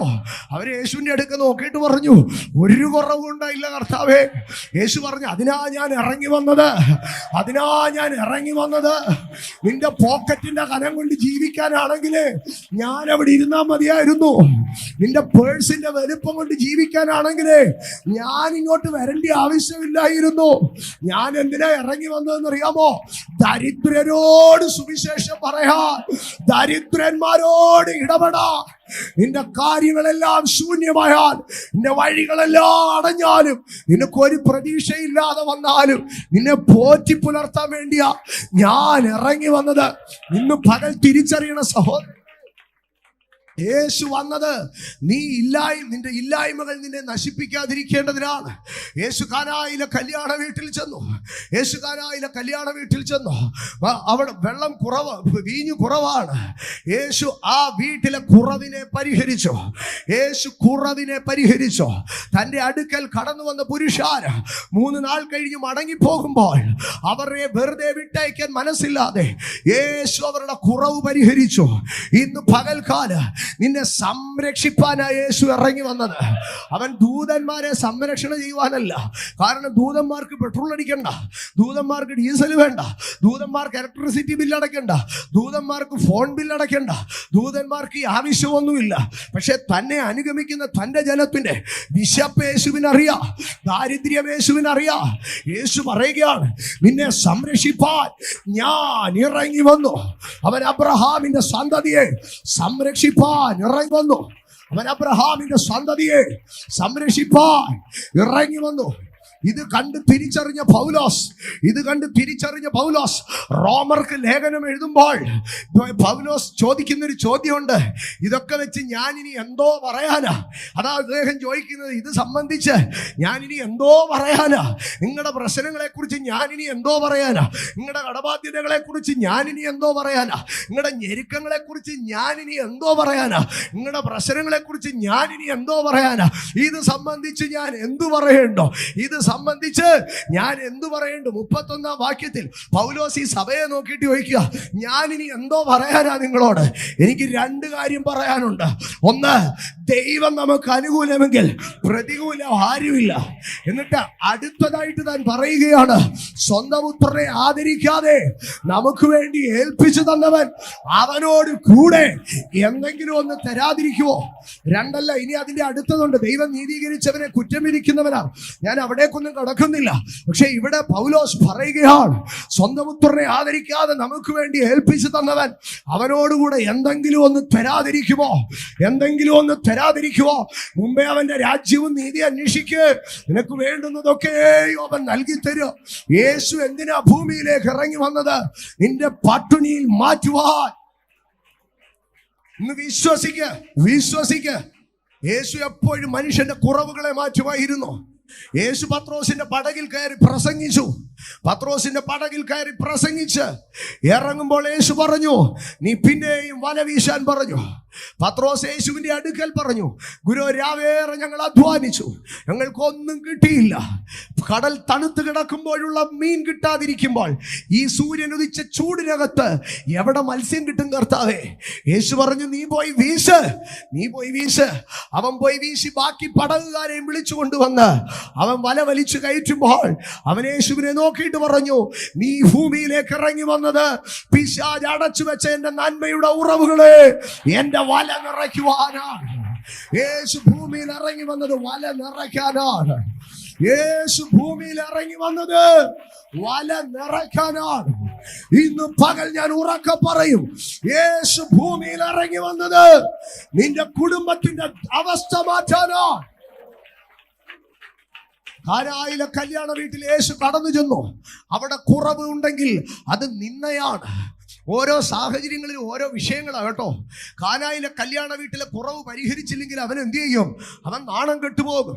നീ ദരിദ്രനായി നാണം കെടാൻ ദൈവം സമ്മതിക്കത്തില്ല. യേശു കാനായിലെ പച്ചവെള്ളം വീഞ്ഞാക്കി വരുന്നവർക്കെല്ലാം കുടിക്കാൻ കൊടുക്കണമെന്നുള്ളതായിരുന്നില്ല യേശുവിന്റെ ആവശ്യകത. പകരം ഈ വീട് നിന്ദിക്കപ്പെട്ടു പോകരുത്, ഈ വീട് അപമാനിക്കപ്പെടരുത്. കല്യാണത്തിന് വന്നവനെ കുടിപ്പിക്കുന്നതല്ല ദൈവത്തിന് വിഷയം. പകരം വിളിച്ചു വരുത്തിയിട്ട് ആയുഷ്കാലം മൊത്തവും പറയോ, അയ്യോ വീഞ്ഞു തികയാഞ്ഞ വീട്ടിലെ അതല്ലേ ഈ ആ കല്യാണം നടന്ന ചെറുക്കനും പെണ്ണിനും പിന്നെ നാളെ മക്കളുണ്ടായി, അവരുടെ കൊച്ചുമക്കളുണ്ടായാലും ഇവിടുത്തെ ചില അപ്പച്ചന്മാർ അവിടെ ചെന്നിട്ട് പറയും, നിന്റെ അപ്പന്റെ കല്യാണത്തിന്, നിന്റെ വലിയപ്പച്ചന്റെ കല്യാണത്തിന് എന്തായിരുന്നെന്നറിയാം, വീഞ്ഞു തികഞ്ഞില്ലെന്ന് പറയും. വേറെ ഒരു കാര്യവും പറയാൻ കാണത്തില്ല, നിന്റെ വലിയപ്പച്ചന്റെ കല്യാണത്തിന് വീഞ്ഞു തികഞ്ഞില്ലെന്ന്. ദൈവത്തിനറിയാം തലമുറയായി ഒരു നിന്ന കിടക്കും. അതുകൊണ്ട് കർത്താവ് പറഞ്ഞു, കാശില്ലാത്തോണ്ട് അവൻ നിന്ദിക്കപ്പെടരുത്, ഞാൻ സമ്മതിക്കത്തില്ല. കർത്താവ് ഇറങ്ങി വന്നത് അവന്റെ നിന്ന മാറ്റാനാണ്. അവൻ സമ്പത്തില്ലെന്ന് പറഞ്ഞ് നിന്ദിക്കപ്പെടരുത്. യെസ്, പത്രോസിന്റെ പടകിൽ കർത്താവ് വല നിറച്ചു കൊടുത്തു. കാരണം അവന്റെ അധ്വാന ഫലങ്ങളെ അവൻ അനുഭവിക്കണം. നിന്റെ കൈകളുടെ അധ്വാന ഫലം നീ തിന്നും, നീ ഭാഗ്യവാൻ, നിനക്ക് നന്മ വരും. യേശു ഭൂമിയിൽ ഇറങ്ങി വന്നത് നിന്റെ അധ്വാന ഫലങ്ങളെ അനുഗ്രഹിക്കാനാണ്. പത്രോസേ, നീ രാവേറെ ചെന്ന് അധ്വാനിച്ചു, പക്ഷെ നിന്റെ അധ്വാനങ്ങൾ ഫലം കാണുന്നില്ല. ഞാൻ എന്തിനാ ഇറങ്ങി വന്നതെന്നറിയാമോ? അധ്വാനിക്കുന്നവന് നന്മയുണ്ടാകാനാ. അധ്വാനിക്കുന്നവന് നന്മ വരുവാനാ യേശു ഭൂമിയിലേക്ക് ഇറങ്ങി വന്നത്. ഇന്ന് പകൽക്കാലം വരണ്ട ഇടങ്ങളിലേക്ക് നിങ്ങൾ യേശുവിന്റെ നാമത്തിൽ കാൽവെക്ക്. അവൻ ആലയത്തിൽ നിന്ന് വരണ്ട കൈയുള്ള മനുഷ്യനെ എഴുന്നേൽപ്പിച്ചു നിർത്തി. അവൻ എന്ത് ചെയ്താലും അവന്റെ കൈ ഉണങ്ങിയിരിക്കുക. അവൻ കൃഷി ചെയ്താലും ഉണങ്ങിയ കയ്യ, അവൻ പിള്ളേരെ പഠിപ്പിച്ചാലും ഉണങ്ങിയ കയ്യ. അവന്റെ കൈ ഒരിക്കലും ഒരു ചെഴുപ്പില്ല. കർത്താവ് അവനെ എഴുന്നേൽപ്പിച്ചു നിർത്തി, പറഞ്ഞു, നിന്റെ കൈയുടെ വരൾച്ച മാറ്റാനാ ഞാൻ ഇറങ്ങി വന്നത്. ഇന്ന് പകൽ ദൈവ പൈതലേ, സാമ്പത്തിക വെല്ലുവിളികൾ ജീവിതത്തിൽ കടന്നു വരുമ്പോൾ നീ അധൈര്യപ്പെട്ടു പോകരുത്. യെസ്, നിനക്കൊരു ദൈവമുണ്ട്. നിന്റെ യേശു അബ്രഹാമിന്റെ സന്തതിയെ സംരക്ഷണം ചെയ്യുവാൻ ഇറങ്ങി വന്നവനാണ്. അവൻ ഇറങ്ങി വന്ന് നിന്നെ സംരക്ഷിപ്പാൻ, നിന്നെ പോറ്റി പുലർത്താൻ. യഹോവ നീതിമാനെ പട്ടിണി കിടത്തത്തില്ല, നിന്റെ കുഞ്ഞുങ്ങളെ അവൻ പട്ടിണി കിടത്തത്തില്ല, നിന്റെ വീടിനെ അവൻ ജപ്തിക്ക് വിടത്തില്ല, നിന്നെ അവൻ വഴിയാധാരമാക്കത്തില്ല, നിന്നെ അവൻ തെണ്ടി നടക്കാൻ ഇടവരുത്തത്തില്ല. നിന്റെ കൈ കയ്യിൽ അവൻ ഒരു പിച്ചച്ചട്ടി വെച്ച് തരത്തില്ല. അവൻ നിന്റെ അവസ്ഥകളെ ശാപമാകാൻ വിടത്തില്ല. അവൻ നിന്റെ ദാരിദ്ര്യത്തെ കണ്ട് ചിരിക്കത്തില്ല. അവൻ നിന്റെ ഇല്ലായ്മയെ കണ്ട് പരിഹസിക്കത്തില്ല. He is gracious to you. ദൈവത്തിന് നിന്നോട് കൃപയുണ്ട്. ദൈവത്തിന് നിന്നോട് കൃപയുണ്ട്. അവൻ നിന്നെ പട്ടിണി കിടത്തത്തില്ല. അബ്രഹാമിന്റെ സന്തതിയെ സംരക്ഷണ ചെയ്യുവാൻ അത്രേ യേശു ഭൂമിയിൽ വന്നത്. ഇന്ന് പകൽ വിശ്വസിക്ക്, സ്വന്തം പുത്രനെ ആദരിക്കാതെ എനിക്ക് വേണ്ടി ഏൽപ്പിച്ചു തന്നവൻ അവനോടുകൂടെ എനിക്ക് സകലവും തരും. എന്നെ പട്ടിണി കിടത്തില്ല. സംരക്ഷണ ചെയ്യുന്ന ഒരു ദൈവമുണ്ട്. അവൻ അനാഥനും വിധവയ്ക്ക് ന്യായപാലകനാ. അവൻ നിന്നെ പട്ടിണി കിടത്തത്തില്ല. അന്വേഷിച്ചു തരാൻ ആരുണ്ടെന്നോ, അന്വേഷിക്കാനുള്ള ആരോഗ്യമുണ്ടോ എന്നോ, അന്വേഷിക്കാനുള്ള വിദ്യാഭ്യാസമുണ്ടോ എന്നോ, നിന്റെ ടെക്നോളജി അപ്ഡേറ്റഡ് ആണോ ഔട്ട്ഡേറ്റഡ് ആണോ, ഇതൊന്നും യേശുവിന് വിഷയമല്ല. സ്വന്തം പുത്രനെ ആദരിക്കാതെ നിനക്ക് വേണ്ടി ഏൽപ്പിച്ചു തന്നെങ്കിൽ അവനോടുകൂടെ സകലവും തരും. അത് ടെക്നോളജിയുടെ ഔട്ട്ഡേറ്റഡ് ആണോ അപ്ഡേഷൻ ഒന്നോ എന്റെ അപ്പനും വിഷയമല്ലെന്നേ. He can do everything. ഇന്ന് പകൽ വിശ്വസിക്കുക, ദൈവം ദൈവം ദൈവം അത് ചെയ്തെടുക്കും. ഞാൻ വേഗത്തിൽ അവസാനിപ്പിക്കട്ടെ. അടുത്ത ഭാഗത്തിലേക്ക് വരുമ്പോൾ ഇവിടെ പറയുകയാണ്, അവനൊരു ദോഷവും തട്ടാതെ വേണം നിന്നെ പരിപാലിക്കും. അവൻ നിന്റെ ആവശ്യകതകളെ നിറവേറ്റിത്തരും. അവൻ നിന്നെ പട്ടിണിക്കിടുകയില്ല. അവൻ നിനക്ക് വേണ്ടുന്നതെല്ലാം നൽകിത്തരും. സഹോദരങ്ങളെ, യാക്കോബ് കടന്നു പോകുമ്പോൾ ദൈവത്തോട് ചോദിച്ച ഒരു ചോദ്യം ഇതാ: കർത്താവേ, ഞാൻ പോവുക. അമ്മ ഒരു പൊതിഞ്ഞു കെട്ടിത്തന്ന ഒരു പൊതി ചോറുണ്ട്. ഇത് തീരുമ്പോൾ ഞാൻ എന്തോ ചെയ്യും? അന്ന് വരെ കൂടാരവാസിയാ. കൂടാരവാസിയുടെ പ്രത്യേകത എന്താണെന്നറിയാമോ? വിശപ്പാവുന്നതിന് മുമ്പേ അവൻ കിച്ചണിൽ കയറി എന്തേലും എടുത്ത് കഴിക്കുന്നവനാ. അവൻ ആദ്യമായിട്ട് വിശപ്പിനെ ഭയപ്പെടുക. അവൻ ദൈവത്തോട് ചോദിച്ചു, പോകുന്ന വഴി എനിക്ക് ആഹാരം തരണം, ഡ്രസ്സ് തരണം, സൗഖ്യത്തോടെ മടക്കി വരുത്തണം. യാക്കോബിന്റെ പ്രാർത്ഥന കേട്ട് ദൈവം അത് നിവർത്തിച്ചു. ഇന്ന് പകൽ ദൈവം നിനക്ക് വേണ്ടി സ്വന്തം പുത്രനെ ഭൂമിയിലേക്ക് അയച്ചത് നിന്നെ സംരക്ഷിക്കുവാനാ. പത്മോസിന്റെ ഏകാന്തതയിലും അവൻ നിന്നെ സംരക്ഷിക്കും. 7 മടങ്ങ് അധികമുള്ള അഗ്നിച്ചൂളയിലും അവൻ നിന്നെ സംരക്ഷിക്കും. സിംഹങ്ങളുടെ ഗുഹയിലും അവൻ വായടച്ചു നിന്നെ സംരക്ഷിക്കും. ജീവിതത്തിന്റെ ഏത് അവസ്ഥയിലും അവൻ നിന്നെ സംരക്ഷിക്കും. വിശ്വസിക്ക്. അതുകൊണ്ടാണ് സ്മുർണയിലെ സഭയോട് കർത്താവ് പറഞ്ഞു, നീ സഹിക്കാനുള്ളതിനെ ഒന്നും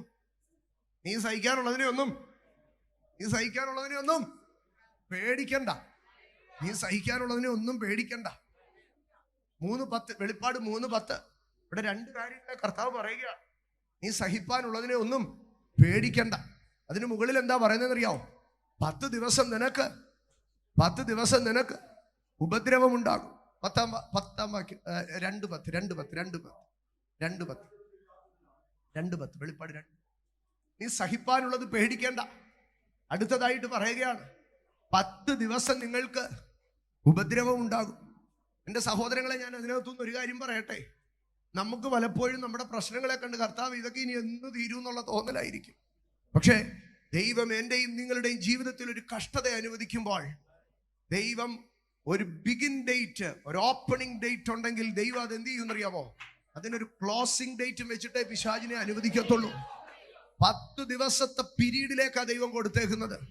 ചില ദൈവമക്കളെ എന്തെങ്കിലും കഷ്ടം വന്നാൽ ഇതെന്നും ഇങ്ങനെ കാണുന്ന നോ നീ സഹിപ്പാനുള്ളത് പേടിക്കണ്ട. ഒന്നാമത് പറയാം, നീ സഹിപ്പാനുള്ളത് പേടിക്കണ്ട. ഇത് 10 ദിവസത്തേക്കേ ഉള്ളൂ.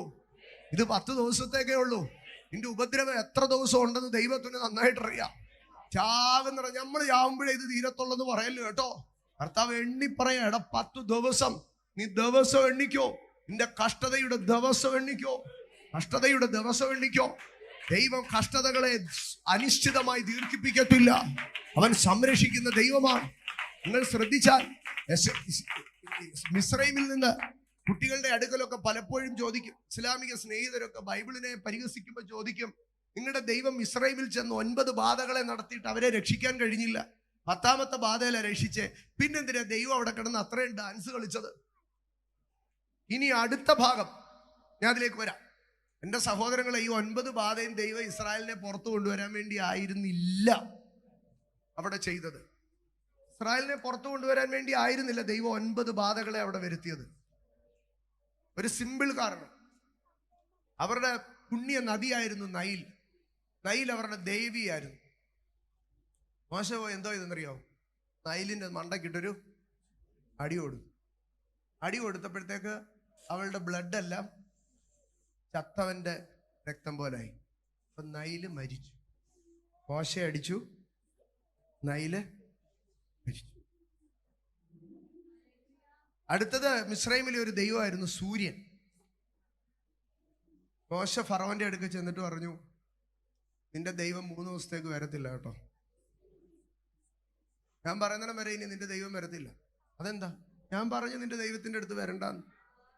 രാവിലെ കിഴക്കോട്ട് നോക്കി നിന്നോ, നാളെ വരുവോ ഇല്ലയോ എന്ന് കാണാം. മോശ പറഞ്ഞിട്ട് പോയി. രാവിലെ അലാറം അടിച്ചപ്പോ ഫറവൻ കിഴക്കോട്ട് നോക്കി നിന്നു, ദൈവം വന്നില്ല. സിമ്പിളാ, ലോജിക്ക് സിമ്പിൾ. ഇങ്ങനെ 9 ബാധകളുടെ മുമ്പിൽ ദൈവത്തിന് പദ്ധതി ഉണ്ടായിരുന്നു.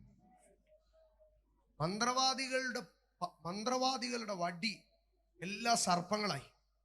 എത്ര സർപ്പോ, ഇഷ്ടം പോലെ സർപ്പം അവിടെ കിടക്കുക. ഇതിന്റെ എല്ലാം കൂടെ ഇടയ്ക്ക് മോശയുടെ ഒരു സർപ്പം. അതിൽ ഒരു സർപ്പത്തിന് പോലും ചുണയില്ലായിരുന്നു. ഈ മോശയുടെ സർപ്പത്തെ പിടിച്ചു നിർത്താനെങ്കിലും ഓടി നടന്ന് മന്ത്രവാദികൾ അത്ര സർപ്പത്തെ ഇതങ്ങ് വിഴുങ്ങി. നമ്മൾ പണ്ട് മൊബൈലിലൊക്കെ ഈ സ്നേക്ക് ഗെയിം കളിക്കും.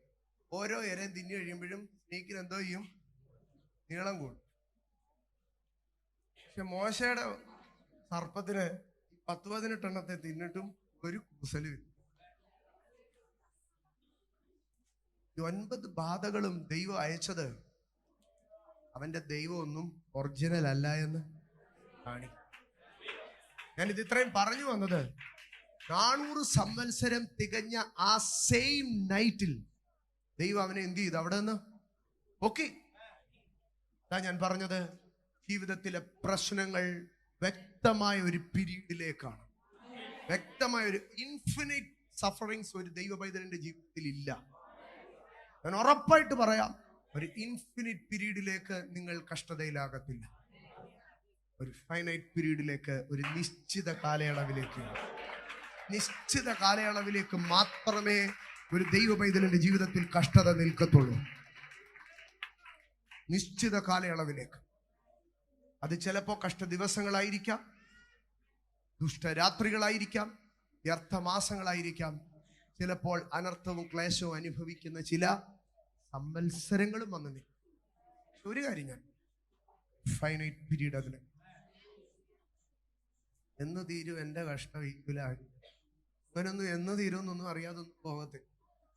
ഒരു വ്യക്തമായ ഒരു പീരീഡ് ദൈവം വെച്ചിട്ട് വിശ്വസിക്കാൻ ധൈര്യപ്പെടാം. അടുത്തതായി ദൈവം നമ്മളെ സംരക്ഷിക്കും. ഒരു ഭാഗം കൂടെ പറഞ്ഞ് ഞാൻ വേഗത്തിൽ മുമ്പോട്ട് പോകാം. ദൈവം നമ്മളെ സംരക്ഷിക്കും. എവിടെയാണ് ദൈവം നമ്മളെ സംരക്ഷിക്കുന്നത്? നമ്മുടെ വിശുദ്ധി സംരക്ഷിക്കും, നമ്മുടെ വിശ്വാസം സംരക്ഷിക്കും, നമ്മൾ കമ്മിറ്റ് ചെയ്തതിനെ സംരക്ഷിക്കും, നമുക്ക് ദോഷം തട്ടാതെ സംരക്ഷിക്കും, നമുക്ക് വേണ്ടുന്നതൊക്കെ നൽകി തന്ന് നമ്മളെ സംരക്ഷിക്കും. ഇതൊക്കെ സത്യം. എന്നാൽ അടുത്ത ഒരു വാക്യത്തിലേക്ക് ഞാൻ നിങ്ങളെ കൊണ്ടുപോകാം. മുമ്പേ നമ്മൾ മോശയുടെ വാക്യം വായിച്ചതുപോലെ ഒരു വാക്യം സുപരിചിതമാണ്. 1 കൊരിന്ത്യർ 15:52. 1 കൊരിന്ത്യർ 15:52. അവിടെ ഇങ്ങനെയാണ് എഴുതിയിരിക്കുന്നത്: നാം എല്ലാവരും നിദ്ര കൊള്ളുകയില്ല, എന്നാൽ അന്ത്യകാഹളനാദത്തിങ്കൽ പെട്ടെന്ന് കണ്ണിമയ്ക്കുന്നിടയിൽ നാം എല്ലാവരും രൂപാന്തരപ്പെടും. അടുത്തത് കാഹളം ധ്വനിക്കും. അടുത്തത് മരിച്ചവർ അക്ഷയരായി ഉയർക്കും. മരിച്ചവർ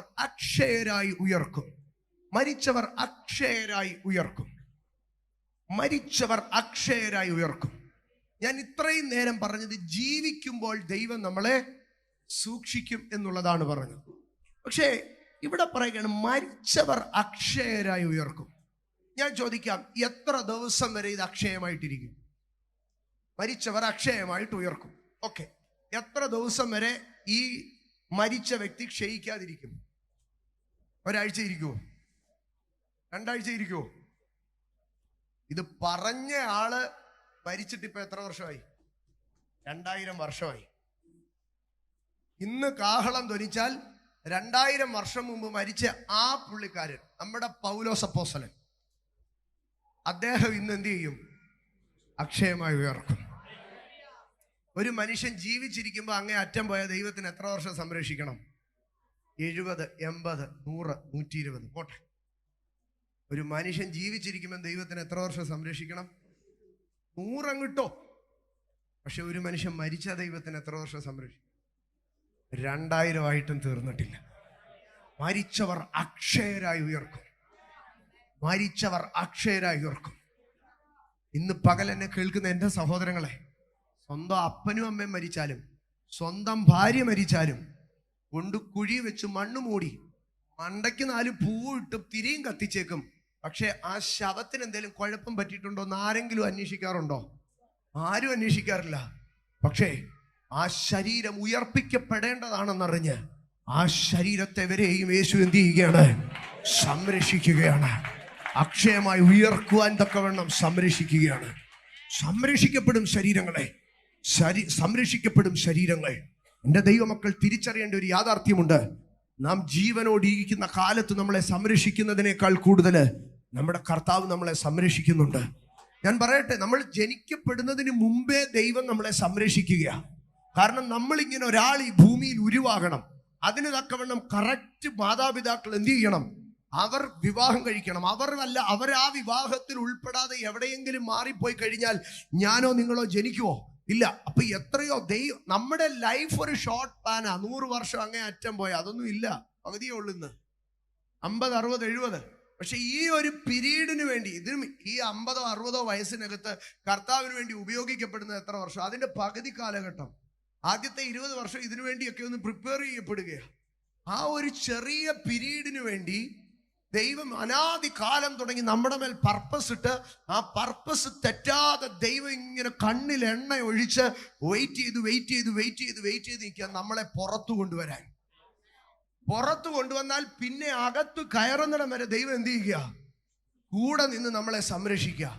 അകത്തു കയറിക്കഴിഞ്ഞാലും എന്ത് ചെയ്യുക? കല്ലറയ്ക്ക് അകത്തു കയറിയാലും എന്ത് ചെയ്യുക? ദൈവം സംരക്ഷിക്കുക. ഇന്ന് പകൽ തിരിച്ചറിയണം, അവൻ അബ്രഹാമിന്റെ സന്തതിയെ സംരക്ഷണ ചെയ്യുവാനത്രേ ഭൂമിയിലേക്ക് ഇറങ്ങി വന്നത്. യേശു ഭൂമിയിലേക്ക് ഇറങ്ങി വന്നത് ഇവിടെ എന്തെങ്കിലും ഒന്ന് തന്ന് ആശ്വസിപ്പിച്ച് വിടാനല്ല.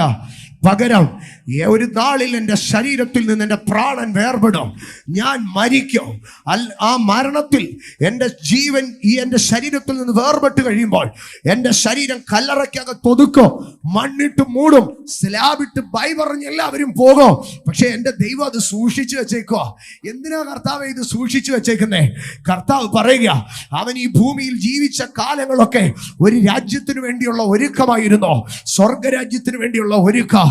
ആകയാൽ ഞാൻ അവരെ ആ രാജ്യത്തിൽ ചേർക്കുന്ന ഒരു ദിവസമുണ്ട്, ഞാൻ അവന് വേണ്ടി മടങ്ങി വരുന്ന ഒരു ദിവസമുണ്ട്.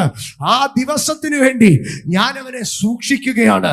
എൻ്റെ പ്രിയപ്പെട്ടവരെ, ഇന്ന് വരെ കർത്താവിൽ മരിച്ച സകല വൃതഗണങ്ങളോ യേശുവിന്റെ കൃപയ്ക്കകത്ത് സൂക്ഷിക്കപ്പെടുകയോ.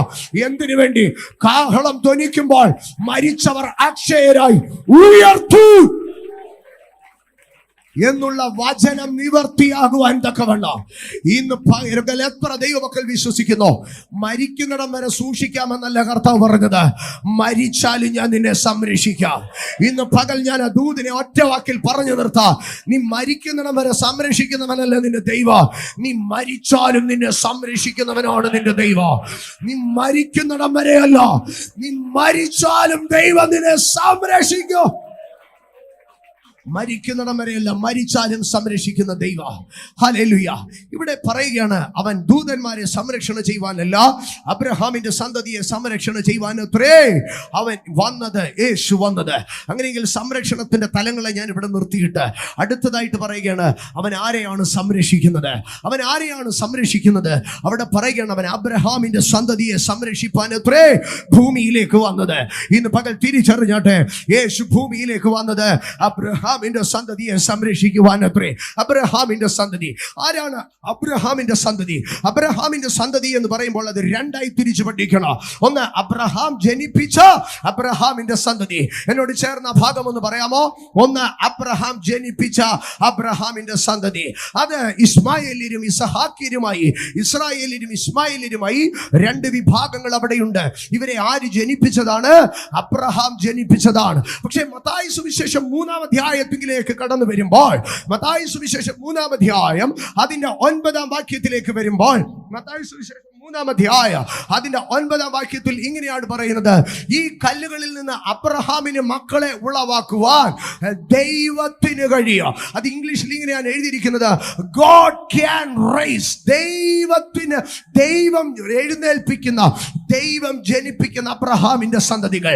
ഒരിക്കൽ കൂടെ ഞാൻ പറയട്ടെ, അബ്രഹാം ജനിപ്പിച്ച അബ്രഹാമിന്റെ സന്തതികളുണ്ട്, 2 ദൈവം ജനിപ്പിച്ച അബ്രഹാമിന്റെ സന്തതികളുണ്ട്.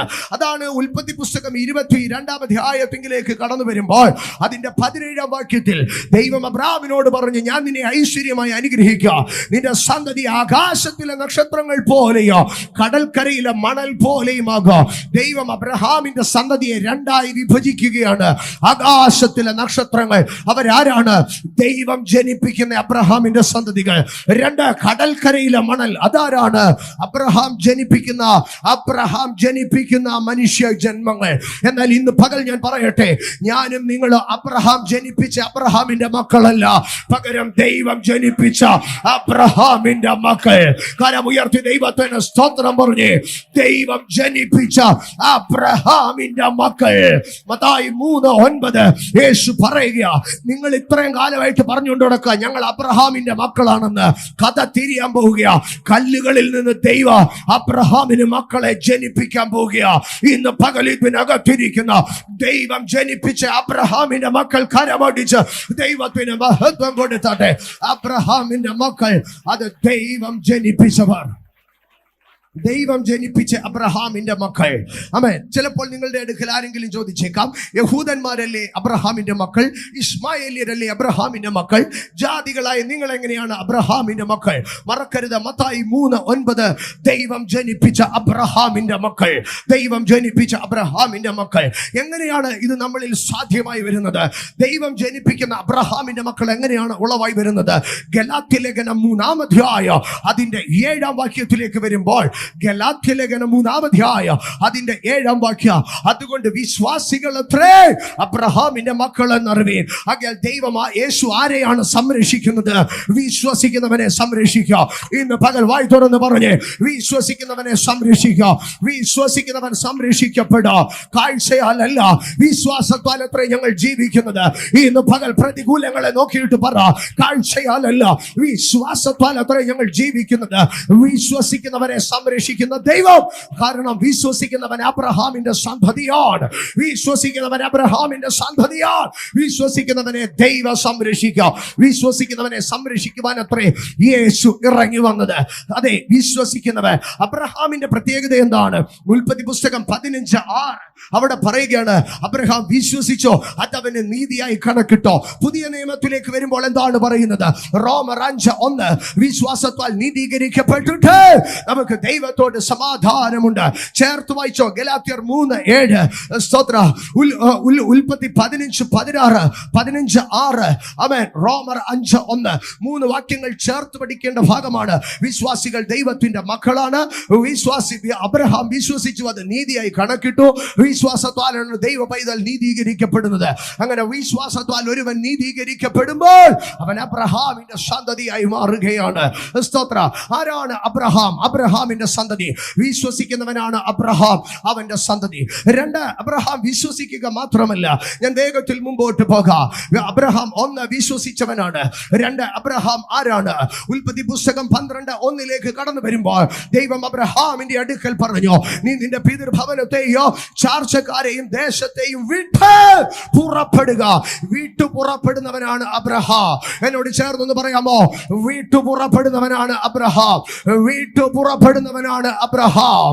വിട്ടു പുറപ്പെടുന്നവനാണ് അബ്രഹാം. അബ്രഹാം 3 കാലങ്ങളിലാണ് പ്രധാനമായി വിട്ടത്. അബ്രഹാം 3 കാലങ്ങളിൽ പ്രധാനമായി വിട്ടു.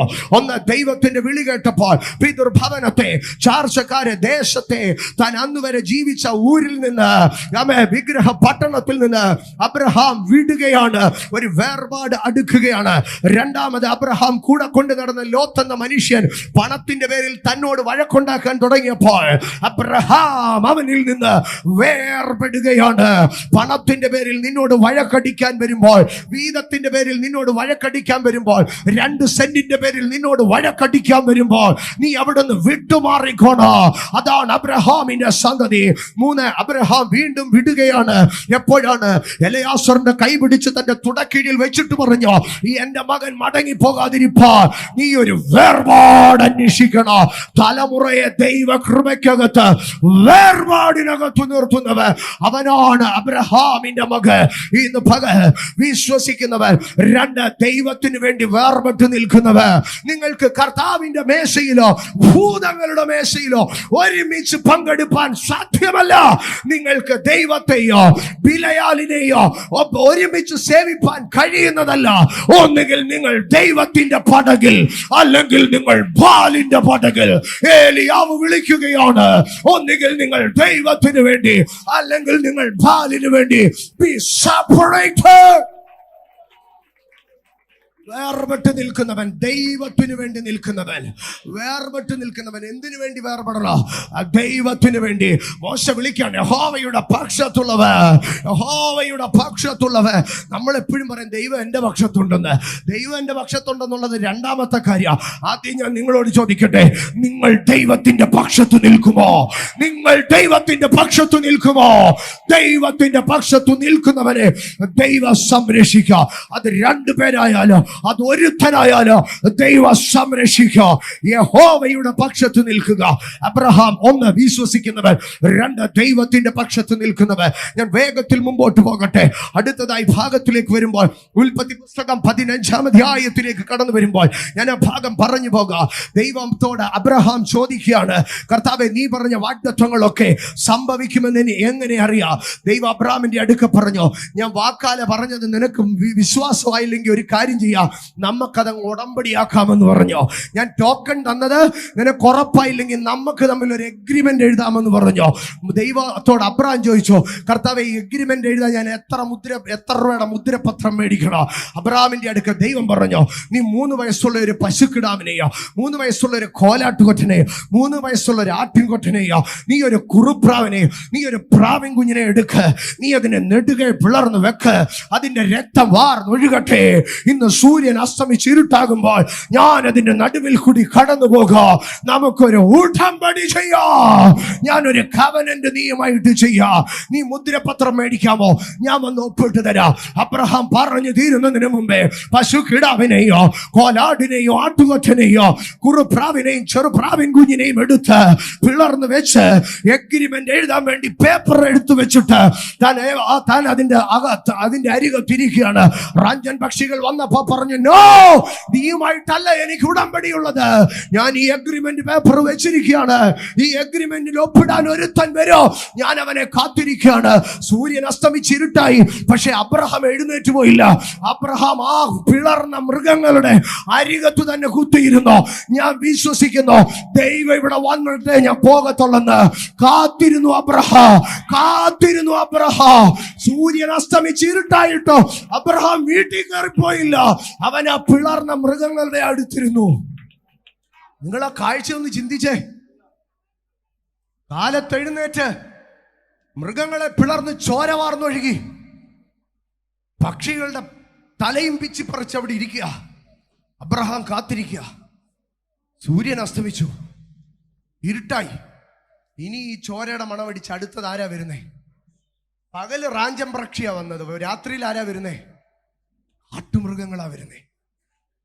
പകല് വരുന്ന റാഞ്ചം പക്ഷി ആട്ടിക്കളയാം, രാത്രി വരുന്ന കാട്ടുമൃഗം.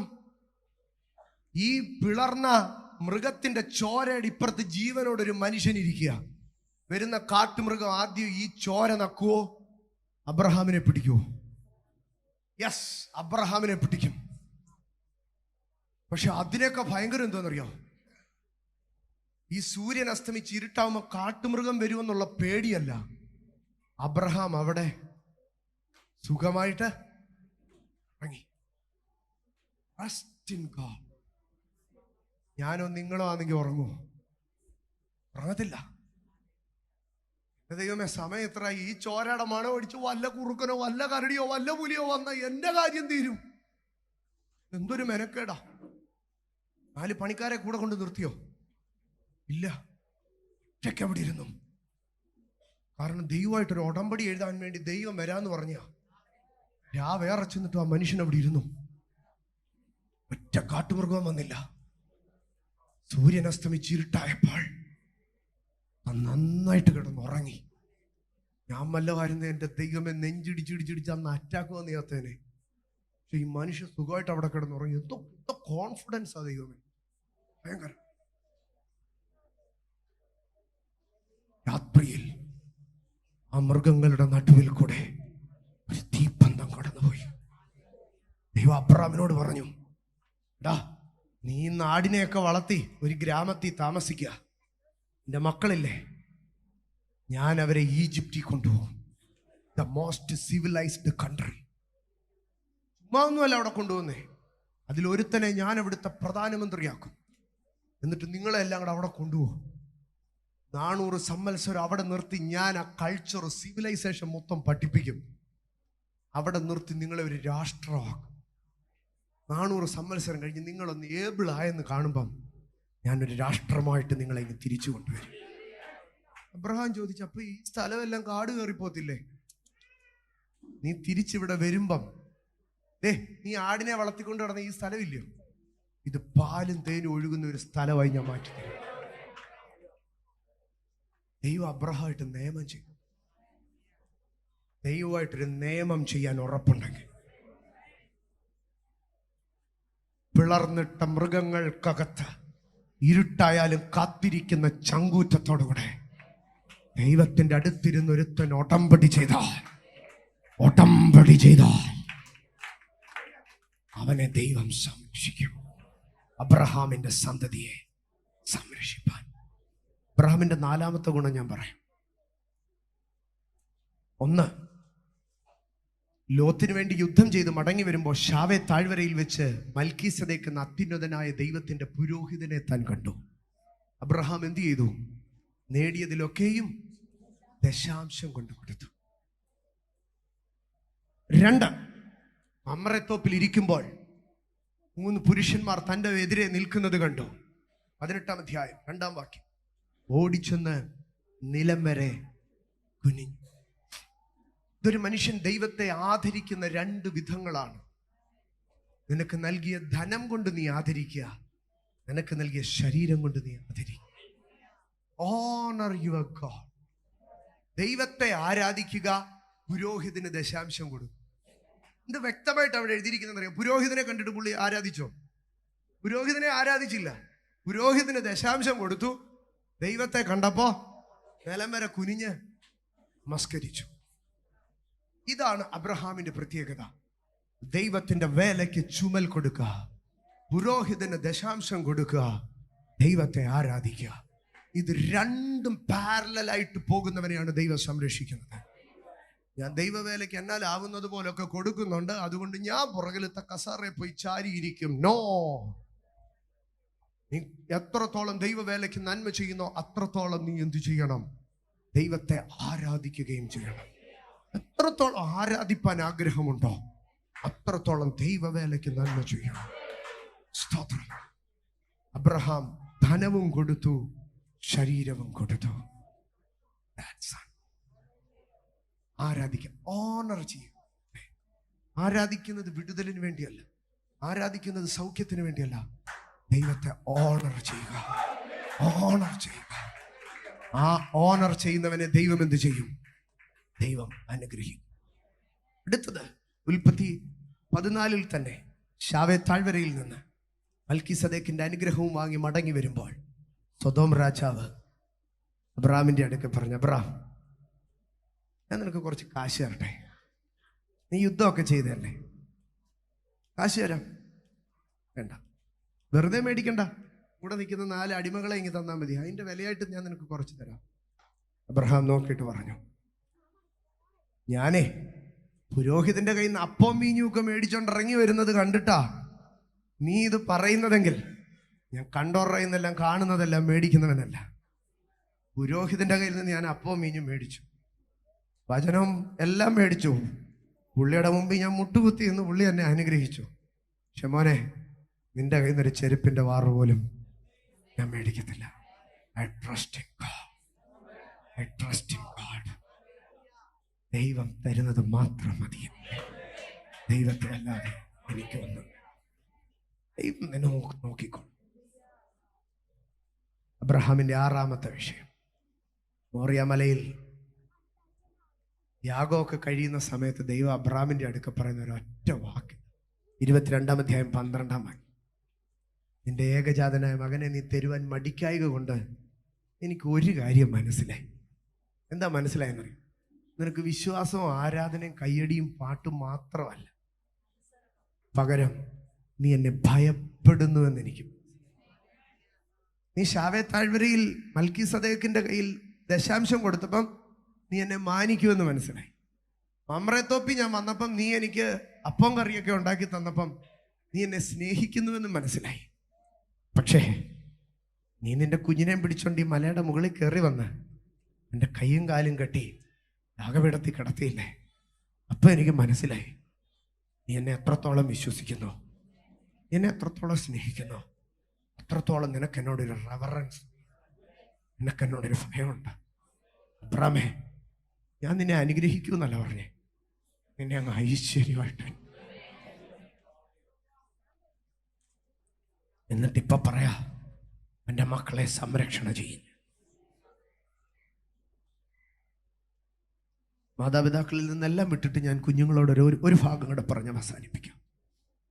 അബ്രഹാമിൻ്റെ സന്തതിയെ സംരക്ഷണ ചെയ്യുവാൻ യേശു വന്നു. അബ്രഹാമിൻ്റെ ആദ്യത്തെ മകനാരാ? സഹാക്ക്. അതിനുശേഷമായ യാക്കോബ്, ഇവരൊക്കെ. ഈ ഇസഹാക്കിന്റെ 2 കാര്യങ്ങൾ ഞാൻ പറയാം.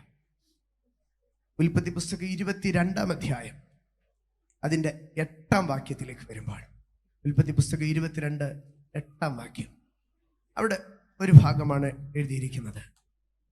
ദൈവം തനിക്ക് ഹോമയാഗത്തിന് ഒരു ആട്ടിൻകുട്ടിയെ നോക്കിക്കൊള്ളും മകനെ എന്ന് അബ്രഹാം പറഞ്ഞു. അടുത്തത് കുഞ്ഞുങ്ങളെല്ലാം ചേർത്തൊന്ന് വായിച്ചേ. അങ്ങനെ 8-ാം വാക്യം, അങ്ങനെ അവർ ഇരുവരും ഒന്നിച്ചു നടന്നു. ആരും കൂടെ ഒന്നിച്ചു നടന്നു? ആരും കൂടെ ഒന്നിച്ചു നടന്നു? അബ്രഹാം ഇസാഖു എന്നൊക്കെ പോട്ടെന്നേ, ആരും കൂടെ ഒന്നിച്ചു നടന്നു? അപ്പനും മോനും. ദൈവം പറഞ്ഞ് ഞാൻ അബ്രഹാമിന്റെ സന്തതിയെ സംരക്ഷിക്കുമെന്ന്. എന്താ കാര്യം എന്നറിയാമോ?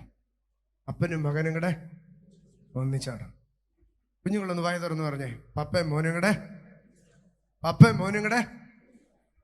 പപ്പ മുമ്പിലത്തെ ഡോറി കൂടെ വന്ന മോന് പുറകിലത്തെ ഡോറി കൂടെ പോയെന്നാണോ? അപ്പനൊരു 10,000-ന്റെ ഫോൺ മേടിച്ചു തരാന്ന് പറയുമ്പോ ഇല്ല എനിക്ക് 14 Pro തന്നെ വേണമെന്ന് പറയുന്നിടത്താണോ? അപ്പനും മോനും കൂടെ ഒന്നിച്ച് നടന്നു. അപ്പം കേബിള് കട്ട് ചെയ്യണമെന്ന് പറഞ്ഞാ മോനും ചേർന്ന് കേബിള് കട്ട്. അപ്പം വൈഫൈ നിർത്തിയെന്ന് പറഞ്ഞാൽ മോനും കൂടെ ചേർന്ന് റൂട്ടർ ഒരു അലമാരിയോ. അപ്പൻ ഫോൺ വേണ്ടെന്ന് പറഞ്ഞാൽ മോനും കൂടെ ചേർന്ന് ഫോൺ വേണ്ട എന്ന് പറഞ്ഞു. അമ്മ ഇന്ന് പോകണ്ടെന്ന് പറഞ്ഞാൽ മോളും കൂടെ ചേർന്ന് അമ്മയ്ക്ക് പോകണ്ടെങ്കിൽ പിന്നെ എനിക്കും പോകണ്ട. അബ്രഹാമും അവർ ഇരുവരും ഒന്നിച്ച് നടന്നു. ജീവിതത്തിൽ ഐക്യത ആദ്യം ഉണ്ടാകേണ്ടത് കുഞ്ഞുങ്ങൾക്ക് മാതാപിതാക്കളോട് ഐക്യത ഉണ്ടായിക്കഴിഞ്ഞാൽ നാളെ നിങ്ങൾക്ക് ഒരു ജീവിത പങ്കാളി വരുമ്പോൾ അവരോട് ഐക്യപ്പെടാൻ. അബ്രഹാമിന്റെ സന്തതി ദൈവം സംരക്ഷിച്ചു. എന്താ കാരണം? അവർ ഒരു ഫെലോഷിപ്പ് ഉള്ളവർ, അപ്പനും മകനും കൂടെ ഒരുമിച്ച് നടന്നു. ഇതൊരു കുടുംബത്തിൽ ഉണ്ടാകണം. 2, ഇതൊരു ചർച്ചിൽ.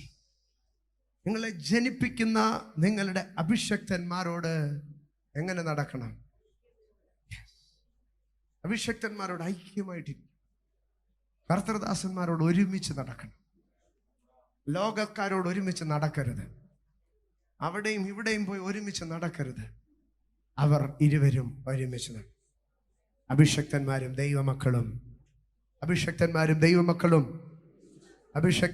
ദൈവമക്കളും കുടുംബത്തിനകത്ത് അപ്പനും മക്കളും അമ്മയും മക്കളും ഒരുമിച്ച് നടക്കണം. സഭയ്ക്കകത്ത് അഭിഷക്തന്മാരും ദൈവമക്കളും ഒരുമിച്ച് നടക്കണം. അടുത്തത് സ്വർഗത്തിലെ അപ്പനും നമ്മളും കൂടെ ഒരുമിച്ച് നടക്കും. ദഹിതം പോലെ എന്നെ നിത്യം നടത്തണേ. അതായിരുന്നു മോശയുടെ സക്സസ്. മോശയുടെ അടുക്ക ദൈവം പറഞ്ഞു, എടാ ഞാൻ ഒരാളെ പറഞ്ഞു വിടാം, നീ അവർ നോക്കിക്കോളാം. മോശ പറഞ്ഞു, അപ്പാ അപ്പനില്ല ഞാനും പോകണം, അപ്പനില്ല ഞാനും പോകണ്ട. വണ്ടി ഓടിക്കാൻ എനിക്കൊരു ഡ്രൈവറെ വേണ്ട, കൂടെ നിൽക്കാൻ എനിക്കൊരു ബോഡി ഗാർഡിനെ വേണ്ട, എനിക്ക് അപ്പൻ്റെ സാന്നിധ്യം, എനിക്ക് അങ്ങ് വേണം. അവൻ്റെ ആ പറച്ചിൽ കേട്ട്, അദ്ദേഹത്തിൻ്റെ ആ പറച്ചിൽ കേട്ടിട്ട് ദൈവം മോശയുടെ അടുക്കൊരു വാക്ക് പറഞ്ഞു, എനിക്ക് നിന്നോടൊക്കെ വല്ലാത്ത കൃപയാണ്, കൃപയാണ്. 9-ാം വാക്യം കൂടെ ഞാൻ പറഞ്ഞു. 9-ാം വാക്യം, ആമേൻ. 22:9, ഉൽപ്പത്തി 22:9. ദൈവം കൽപ്പിച്ചിരുന്ന സ്ഥലത്ത് അവർ എത്തി. അബ്രഹാം ഒരു യാഗപീഠം പണിതു. അബ്രഹാം വിറകട്ടിക്ക് തൻ്റെ മകൻ ഇസഹാക്കിനെ കെട്ടി യാഗപീഠത്തിന്മേൽ വിറകിന്മീതെ കിടത്തി. അബ്രഹാം ഒരു യാഗപീഠം പണിതു, വിറകടുക്കി തൻ്റെ മകൻ ഇസഹാക്കിനെ കെട്ടി യാഗപീഠത്തിന്മേൽ വിറകിന്മീതെ കിടത്തി. ആദ്യത്തെ 2 ഭാഗം ആരുടേതായിരുന്നു? അപ്പൻ്റേതാ. യാഗപീഠം പണിയുന്നതും വിറകെടുക്കുന്നതും അപ്പൻ്റേതായിരുന്നു. പിന്നത്തെ 2 ഭാഗത്തിലേക്ക് പറയുമ്പോൾ ഇസഹാക്കിനെ കെട്ടി. അപ്പം കെട്ടിയപ്പോൾ ഇസഹാക്ക് എന്തോ ചെയ്തു? എനിക്ക് വയസ്സ് 10-15, ജമീശയൊന്നും വിളിച്ചത് കണ്ടില്ലേ? ഇനിയും കെട്ടാനും പിടിക്കാനും ഒക്കെ വന്നാലേ അമ്മയുടെ അടുത്ത് എന്ന് പറയാം, അപ്പൻ്റെ അടുത്ത് പറഞ്ഞേക്കണം എപ്പോഴാണ് എൻ്റെ കൈവാക്കിന് തിരിച്ചു കിട്ടുന്നതെന്ന് അറിയത്തില്ല. ഇസഹാക്ക് അങ്ങനെ പറഞ്ഞില്ല. ഏകനായി നിന്ന് അപ്പം പറഞ്ഞു, മോനെ ഞാൻ നിന്നെ കെട്ടാൻ പോവാം. ഇസഹാക്ക് നിന്നു കൊടുത്തു. എന്നിട്ട് അടുത്തത് എന്താ പറഞ്ഞതെന്നറിയോ? വിറകിൻ മീതെ കിടത്തി. നമ്മുടെ കുഞ്ഞുങ്ങൾക്കൊന്നും ഇതറിയത്തില്ല. എപ്പോഴെങ്കിലും ഒരു സാഹചര്യം കിട്ടുമ്പോൾ 4 വിറക് കഷ്ണം എടുത്തിട്ട് അതിൻ്റെ മുകളിൽ ഒന്ന് കിടന്ന് നോക്കണം. കെട്ടി വിറകിൻ്റെ മീതെ കിടത്തി. ഇസഹാക്ക് അവിടെ കിടന്നു. കെട്ടപ്പെടുമ്പോഴും വിറകിൻ മീതെ കിടത്തുമ്പോഴും ഇസഹാക്ക് അപ്പൻ്റെ അടുക്ക പറഞ്ഞു കാണത്തില്ലേ, ഇപ്പൊ എന്തൊരു പണിയാ കാണിക്കുന്നേ? ഇത്രയും നേരം തലേ ചുമ്മിക്കൊണ്ട് വന്ന് എന്നെക്കിട്ട് പണി തരാനായിരുന്നു ഈ വിറക് ചുമ്മിച്ചതെന്ന് പറഞ്ഞെങ്കിൽ ഞാൻ ഇത് എടുക്കത്തില്ലായിരുന്നു, അന്നേരം എടുത്ത് കളഞ്ഞേനെ. ഉണ്ടിയില്ല. ആ ബാലൻ വിറകിൻ്റെ മുകളിൽ കയറി കിടന്നു. സ്വർഗം അത് എഴുതിയിട്ടു. അതൊരു നിഴലായിരുന്നു. കാലങ്ങൾക്ക് ശേഷം ഒരു മരത്തിൻ്റെ മുകളിൽ ദൈവത്തിൻ്റെ ഏകജാതൻ കിടക്കുമെന്നുള്ളത്. പക്ഷേ അതിലപ്പുറമായി മാനവരാശിക്കുള്ള ഒരു മാതൃകയാണ് കാട്ടിത്തന്നത്. അപ്പന് നിന്റെ വീട്ടിൽ വിറകേ ഉള്ളോ നിന്നെ കിടത്താൻ? അതിലങ്ങ് കിടന്നേക്കണം. അംബാനിയുടെ പട്ടുമെത്ത നിന്റെ വീട്ടിലില്ലായിരിക്കും, പക്ഷെ നിന്റെ അപ്പൻ ദൈവത്തെ വിളിക്കുന്നവനാണ്. എൻ്റെ കൊച്ചു കുഞ്ഞുങ്ങളെ നിങ്ങളോട് പറയട്ടെ, നിന്റെ അപ്പൻ റോൾസ് റോയ്സ് കാണത്തില്ല, XUV 700-ഉം EV-യും വോൾവോയും ഒന്നും കാണത്തില്ല. വീട്ടിൽ വിറകെ കാണത്തുള്ളൂ. അപ്പൻ അതിൽ കിടത്തിയാലും അങ്ങ് കിടന്നേക്കണം. സ്വർഗത്തിൽ നിന്നൊരു ദൈവം കാണുന്നുണ്ട്. ആ വിറകിനകത്താണ് നിന്നെ അനുഗ്രഹിക്കുന്നത്. അപ്പൻ്റെ വിറകിനകത്താണ് നിന്നെ അനുഗ്രഹിക്കുന്നത്. എൻ്റെ കൊച്ചു മക്കളോടൊക്കെ ഞാൻ പറയട്ടെ, നിന്റെ അപ്പം പ്രാർത്ഥിക്കുന്നവനാണെങ്കിൽ നിന്നെ കിടത്താൻ അങ്ങേർക്ക് കുറച്ച് വിറകേ കാണത്തുള്ളൂ, പക്ഷെ നീ അത് ധൈര്യമായിട്ട് കിടക്ക്. ദൈവം നിന്നെ അനുഗ്രഹിക്കും, ദൈവം നിന്നെ മാനിക്കും, ദൈവം നിനക്ക് വേണ്ടി അത്ഭുതങ്ങളെ ചെയ്യും. ഇസഹാക്കിന്റെ 2 യോഗ്യത മാത്രം ഞാൻ പറഞ്ഞു നിർത്തിയ. കെട്ടിയ ചുമ്മിയതും പുറകെ നടന്നൊക്കെ പോട്ടെ, ഒരുമിച്ച് നടന്നു. 2 കെട്ടപ്പെടുമ്പോഴും വിറകിൻ മീതെ കിടത്തുമ്പോഴും അവൻ അതിന് കീഴടങ്ങി കൊടുത്തു. ഇത് ഒന്ന് കുടുംബത്തിനകത്ത് അപ്പൻ വിറകിൻ മീതെ കിടത്തുമ്പോൾ കിടക്കണം. 2 ദൈവസഭാ ശുശ്രൂഷയിൽ പരിപാലനത്തിൽ ചിലപ്പോൾ അഭിഷക്തന്മാർ ചില വേളകളിൽ ചില വിഷയങ്ങളിൽ വിറകിൻ മീതെ നിങ്ങളെ കിടത്തും. അതിൽ കിടക്കണം. 3 സ്വർഗത്തിലെ അപ്പൻ ചിലപ്പോൾ നമ്മളെ വിറകിൻ മീതെ കിടത്തും. മടുത്തു പോകരുത്. അബ്രഹാമിൻ്റെ സന്തതിയെ സംരക്ഷിപ്പാനത്രേ അവൻ വന്നു. ഒരു നിമിഷം വിശ്വസിക്കുന്നവർ എഴുന്നേറ്റ്